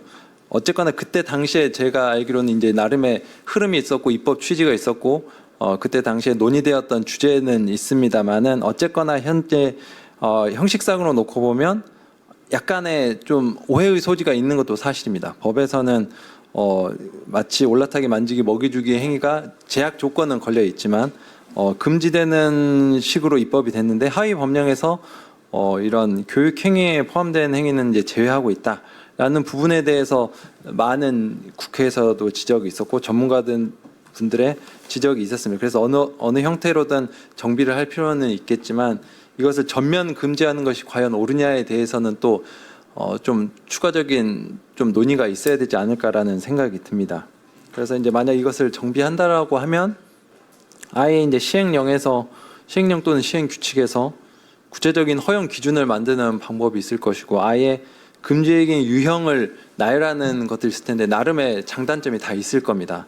예, 왜냐하면 이제 금주행위를 명확하게 해버리면 그럼 여기에 해당되지 않는 행위는 다 허용되는 것이냐라는 굉장히 많은 해석이 나올 수 있고 우리가 생각하지 못했던 방향으로 또 현장에서 행위가 법에서 규율되지 않은 형태로 이루어졌을 때 그걸 어떻게 그러면은 우리가 규율하고 대응할 것인지에 대한 문제가 발생할 수 있기 때문에 그런 기준을 만드는 방법은 좀 여러 전문가들의 의견을 들어서 좀 판단을 해봐야 되지 않을까라는 생각이 듭니다. 두 번째 이제 현장 점검 관련된 문제입니다. 이제 아까 이영주 대표님이 말씀해 주셨지만 현장에 문제가 굉장히 많은 건 저희도 알고 있습니다. 이제 이런 현장 점검이 보통 이제 공영동물원이나 민영동물원의 이제 관리 주체가 다르다 보니 어느 경우에는 지방청에 나가서 점검을 하고 지자체가 점검하는 경우도 있는데 이제 이 동물원 그런 현장의 특성상 이것이 쉽게 말하면 상시 모니터링이 쉽지 않은 게 사실입니다. 쉽지가 않고 주로 이제 언론에서 문제를 삼고 이렇게 동물 단체에서 운동하시는 이제 운동가분들이 이야기를 해주시고 또는 이제 그런 지자체에서 자체 적발로 이렇게 나오는 부분이 있는데 이런 것들은 사실 뭐 공장에 있는 굴뚝처럼 상시 감시 체계가 있는 것이 아니기 때문에 제한된 인력과 그런 여건 속에서는 이렇게 상시적으로 모니터링해서 걸러내기가 쉽지 않은 게 사실입니다. 쉽지 않지만 어쨌거나 그렇게 체험 프로그램이 계획이 없는 내용이 이루어진다든지 아니면은 아까 이영주 대표님이 지적해 주셨지만 쪼개기 영업이나 변칙 영업 같은 건 분명히 현장에서 점검을 철저하게 해야 될 것이고요. 그래서 이런 부분을 저희가 어떤 부분까지 고민하고 있냐면 이제 각 지자체 아마 기초지자체 단위로는 쉽지 않겠습니다. 광역 지자체 단위로라도 이런 콜센터 상시 콜센터를 좀 운영을 해서 좀 상시까지는 아니더라도 지금보다는 좀 더 긴밀하게 현장에서의 그런 위법 사항이 좀 파악될 수 있도록 하는 방법을 지금 고민을 하고 있습니다. 세 번째는 이제 동물원의 공급자 측면에서 보시면 주로 이제 공영동물원이 이제 전국에 한 20여 개 정도 됩니다. 20여 개 정도 되고 이제 공영동물원은 아무래도 이제 좀 예산도 좀 자유로운 물론 제약이 많긴 있겠습니다. 민영동물원보다는 좀 나은 여건이고 그러다 보니 아무래도 그런 먹이 체험이라든지 좀 과도한 체험 행위의 가능성은 좀 낮다고 보고 있고요. 주로 이제 영세동물원, 민영동물원 위주로 문제가 되고 있는 걸로 저희도 파악을 하고 있습니다. 그래서 이제 어쨌거나 잘 모르는 상태에서 이루어지는 경우도 있을 수가 있기 때문에 지자체라든지 지방청 동원해서 근무자 교육이라든지 그리고 또 영세동물원에 대한 컨설팅 저희가 매년 6개소씩 하고 있는데요. 그래서 이제 체험 프로그램이 좀 그러니까 동물 복지 측면에서 적절하지 않은 측면이 있다라고 한다면 좀 현장에서 개선할 수 있는 그런 부분도 이제 저희가 계속 고민을 하고 있고 또 이제 거점 동물원이 어쨌거나 지금 많지는 않습니다. 많지는 않은데 각 지역에서는 그래도 그 지역에 소재하고 있는 영세 동물원이라든지 작은 이제 좀 열악한 동물원들에 대한 어떻게 보면 맏형 역할을 해서 좀 지원 사업을 할 수 있는 그런 그림도 그려보고 있는데 이제 문제는 항상 이제 예산입니다. 이제 거점 동물원 한 개소에 대해서 줄 수 있는 예산이 사실 그렇게 크지가 않거든요. 맥시멈 3억이기 때문에 그런 부분을 좀 더 증액을 해서 거점 동물원의 역할을 좀 더 확대하는 것도 하나의 이제 모든 문제 해결책은 아니겠지만 하나의 방안이 되지 않을까 그렇게 생각을 하고 있습니다. 그리고 이제 동물원 수요 측면에서 보면 이것이 이제 사실 제일 어려운 문제인데 결국 이런 먹이 체험이나 과도한 체험의 수요자들은 주로 이제 아까 김정우 수의사님도 말씀해 주셨지만 초등학교 저학년 학부모들입니다. 저학년 학부모들은 사실 체험 프로그램에 있어서 가장 열성적인 집단이라고 볼 수가 있고요. 예, 제가 저도 이제 초등학교 아이를 둔 학부모인데요. 저는 동물에는 관심이 없는데 저희 아내가 이런 걸 굉장히 열성적입니다. 근데 제가 이야기해도 잘 이해를 잘 못합니다. 이걸 왜 하면 안 되는지에 대해서. 예, 사실 여기에서 와서 토론에 참여하신 분들은 굉장히 동물복지에 대한 이해도가 높으신 분들이 많기 때문에 당연한 이야기가 바깥 세상에 나가면 당연하지 않게 됩니다. 그걸 저는 집에서 느꼈습니다. 예. 그래서 이런 분들에 대해서 어떻게 제대로 된 교육이라기보다는 제대로 된 정보를 어떻게 전달할 수 있느냐, 그 부분이 쉽지는 않고 단기간에 해결은 되지 않겠지만 어쨌거나 이런 체험 프로그램의 가장 강력한 수요자들을 어떻게 보면 컨트롤할 수 있는 방안이 되지 않을까. 그래서 이런 초등 교육 과정에도 그러한 동물 복지와 관련된 컨텐츠를 좀 많이 실어야 되지 않을까. 그래서 그런 부분은 이제 저희가 저희 이제 환경 교육을 담당하는 과가 있기 때문에 그런 부분에 대해서는 계속 지속적으로 협의를 해 나가도록 하겠습니다. 그리고 이제 마지막 중장기 부분인데요. 이 부분이 저는 오늘 논의에서 굉장히 중요한 부분인데 사실 좀 빠져 있다고 생각이 드는데, 물론 지금 현재 동물원에 있는 동물들의 복지도 중요하고 그런 차원에서 허가제가 도입되었다고 생각을 합니다. 그런데 이제 허가제 이후의 세상을 이제 상상을 해보면 그렇게 우호적이지 않을 것 같다는 생각이 많이 드는데, 많은 전문가분들이 지적하셨지만 현재 상태대로 28년 12월에 허가제가 본격 적용이 된다라고 하면 그 허가제의 허들을 과연 이 116개 동물원들이 거의 5만 9천 개체를 가지고 있는 이런 동물원들이 다 과연 그 허들을 다 넘을 수 있느냐, 그렇지 못할 가능성이 커 보이고, 그러면 그런 동물들을 어떻게 할 것이냐. 중소형 포유류는 그것도 쉽지 않습니다. 쉽지 않은데 이제 대형 포유류로 가면은 정말 답이 없습니다. 저희가 파악하기로 전국 동물원에 코끼리가 한 20마리 정도 있는 걸로 알고 있는데, 그 특정 모 동물원에만 한 7개체가 있습니다. 그러면 만약 이거 극단적인 예시이긴 합니다만 그 동물원이 이제 허가를 28년 12월까지 받지 못한다라고 하면 이 동물을 어떻게 할 것이냐. 말씀하신 것처럼 그걸 과연 안락사시키는 것이 맞느냐, 아니면 이걸 또 국가 재정을 투입을 해서 뭔가 별도의 시설을 만들 수 있느냐. 그래서 사실 국가 재정도 한계가 있기 때문에 이제 예산처랑 협의를 해보면 이제 답이 없는 예산은 반영을 안 해줍니다. 즉 밑빠진 독에 물 붓기라는 생각이 들면은 절대 예산 당국은 돈을 반영해주지 않습니다. 그러면은 이거를 동물 복지를 챙기면서 이 동물들 어떻게 챙길 것이냐. 그러면 결국 현재 시설을 어떻게든 이용하는 방법밖에 없는데, 그렇다고 동물원 허가제의 본질을 흐리면서까지 우리가 그렇게 할 수는 없는 노릇이고, 그렇다면은 동물원이 아닌 다른 별도의 그런 관리 체계를 현재의 시설을 이용하면서 할 수 있는 묘책을 강구해야 되는데, 거기에 대한 이야기는 아직 좀 28년 12월이 멀었다고 생각이 들어서인지 아직까지는 그런 논의는 좀 이루어지고 있지 않은 것 같습니다. 아직까지는 동물원의 복지에만 맞추고 있지, 그 이후에 그러면 동물원의 체계에서 벗어난 그런 유기방치가 발생되는 동물들을 어떻게 할 것이냐, 거기에 대한 논의가 이루어져야 되지 않을까라는 생각이 듭니다. 그걸 단순히 국가가 책임져야 되고 재정이 투입된다라는 단순한 논리로는 해결하기가 어려운 것이 사실 현실이기 때문에 그런 부분은 좀 고민을 해봐야 되지 않을까라는 생각이 듭니다. 예, 이상입니다. 네, 감사합니다. 지금 공식적으로 일단은 토론이 끝났는데 저도 오랫동안 현장에 있었던 사람으로서 이제 여기 중앙부처 과장님 오셨기 때문에 좀 한 가지 좀 제안을 드리면, 여기 토론하시면서 이제 공통적으로 나온 얘기가 인력 얘기거든요. 그 인력 얘기 같은 경우에는 지금 지금 그 토론문에도 써 있지만 그 지자체에 지금 동물원의 일부 동물원 빼고는 나머지에 종사하시는 분들이 비전무된 사람들도 이제 왕왕 있고, 그리고 또 지자체 같은 경우는 현장에서 전문적인 그런 분들이 아니고 그냥 그때그때마다 이렇게 배치가 되는 그런 경우도 있기 때문에 그런 인력 전문화 같은 문제도 조금 말씀을 드리고 싶고요. 또 하나는 이제 동물원마다 지금 시스템이나 여러 가지 다 다릅니다.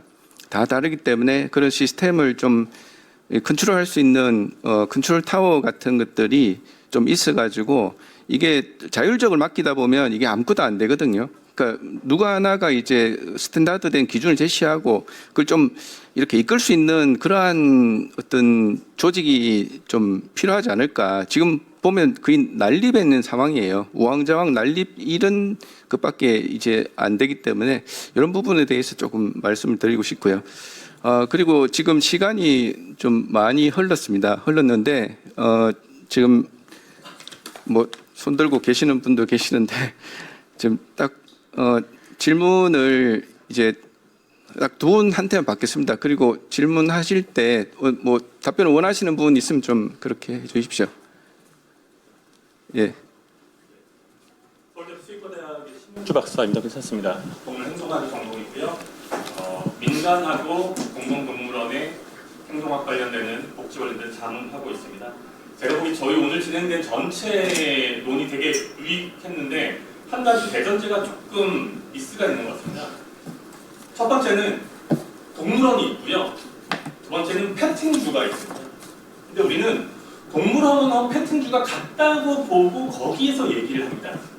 그럼 동물원은 보전, 연구 쪽으로 가는 게 맞습니다. 그리고 패팅주는 동물원이 제공할 수 없는 일반 보통의 사람들, 먼 곳에 살고 있는 사람들, 거기까지 갈 수 없는 여건이 안 되는 사람들을 위해 동물을 볼 수 있는 최소한의 유의를 제공하는 일종의 사회적인 후생을 담당하는 곳이에요. 근데 그 두 개를 섞으면 얘기가 안 된다는 거죠. 그다음에 우리는 계속 규제를 얘기하는데, 저 이제 군 생활을 장교로 했는데 제일 못하는 중대장이나 소대장은 앞에서 막 뛰어갑니다. 혼자 막 뛰어가요. 그러면 어떤 일들이 벌어지냐? 이등병이나 방위병이나 아니면 몸이 아픈 친구들은 저 뒤에 떨어져서 낙오병이 돼요.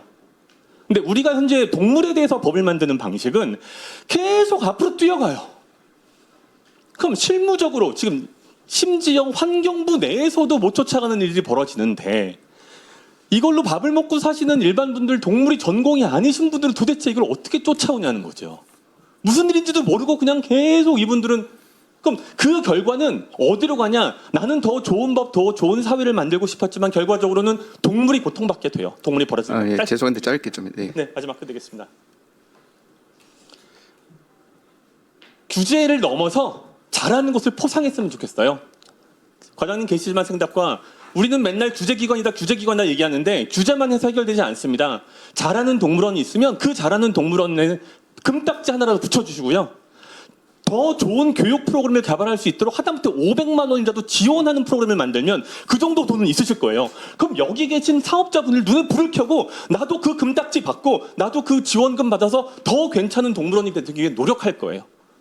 제가 자문하는 국공립동물원들도 제대로 된 교육 프로그램, 제대로 된 풍부한 프로그램을 못 만들어서 헐떡헐떡합니다. 그런 부분을 꼭 헤아려 주시기 바랍니다. 네, 감사합니다. 동물원에도 미슐랭 제도가 있어야 되겠다, 그죠? 그다음에 저기 질문 아니시고 의견 같고요. 뭐 질문하실 분 딱 한 분만 더 받고 시간 관계상 마지막으로. 네. 위험을 무릅쓰고 공공기관에서 근무를 하고 있는데 의사 결정권이 별로 없기도 하고, 사실 이런 얘기를 하면 질타를 받을 수도 있고 한데 용기 내서 말씀을 드리고요. 제가 지금 여기서 전주동물원에서 근무한 지 10년이 넘었거든요. 근데 지금 현재 저희가 80여 종의 400여 마리의 동물들을 관리하는데 사육사 인원이 13명이에요. 그래서 인력적으로 다들 문제를 거론하시고 하셨지만 현실적인 방안을 좀 모색해 주시면 좋을 것 같다는 생각이고요. 그리고 사육사라는 직업은 현장에서 빛나는 업이라고 생각을 해요. 그래서 더 깊숙이 솔직히 내면 안에 있는 말씀을 드리면 수의사분들도 현장에서 빛나는 직업이라고 생각을 하거든요. 근데 저희 인력구조상 공공기관이니까 인사이동에 따라서 수의사분들도 현장에서 배치됐다가 가는 경우가 많아요. 그러면 현장 실습, 현장 업무를 해야 되는데 현장의 그 능력치가 올라갈만 하면 또다시 가고 올라가려 하면 그게 좀 어려움을 가지고 있고요.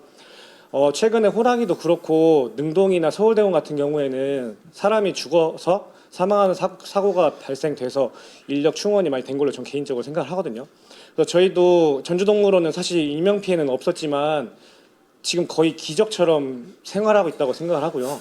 인력 문제가 그래서 직원의 연봉이 예산적인 부분에 해당이 되니까 그게 어렵다면 기간제라도 좀 붙여서 저희가 A조, B조로 이제 운영을 하고 있는데 최근 그 코로나 시국에 A조, B조 두 직원이 다 코로나가 걸려서 근무를 할 수 없는 상황이었어요.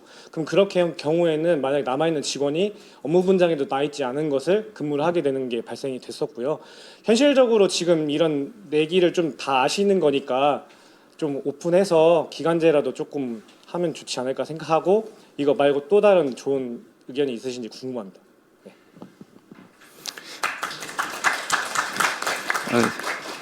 네, 역시 질문이 아니고 의견이었습니다.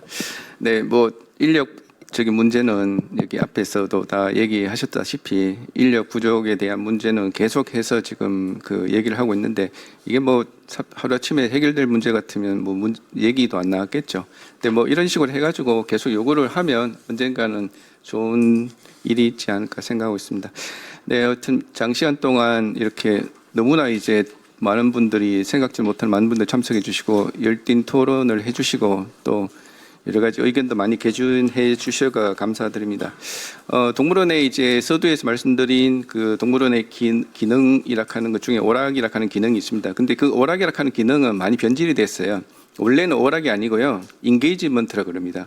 그러니까 인간과 사람, 동물과 특히 동물은 동물과 사람과의 관계를 얘기하는 거죠. 그 관계에 생겨나는 모든 일련의 행위들을 다 인게이지먼트를 합니다. 그게 동물의 중요한 기능 중에 하나인데 그게 변질이 돼가지고 이제 오락이라 하는 형태로 해가지고 현재 지금 그 이용을 하고 있는 겁니다. 그러다 보니까 이제 여러 가지 이제 부가적인 문제가 생기고 그럽니다.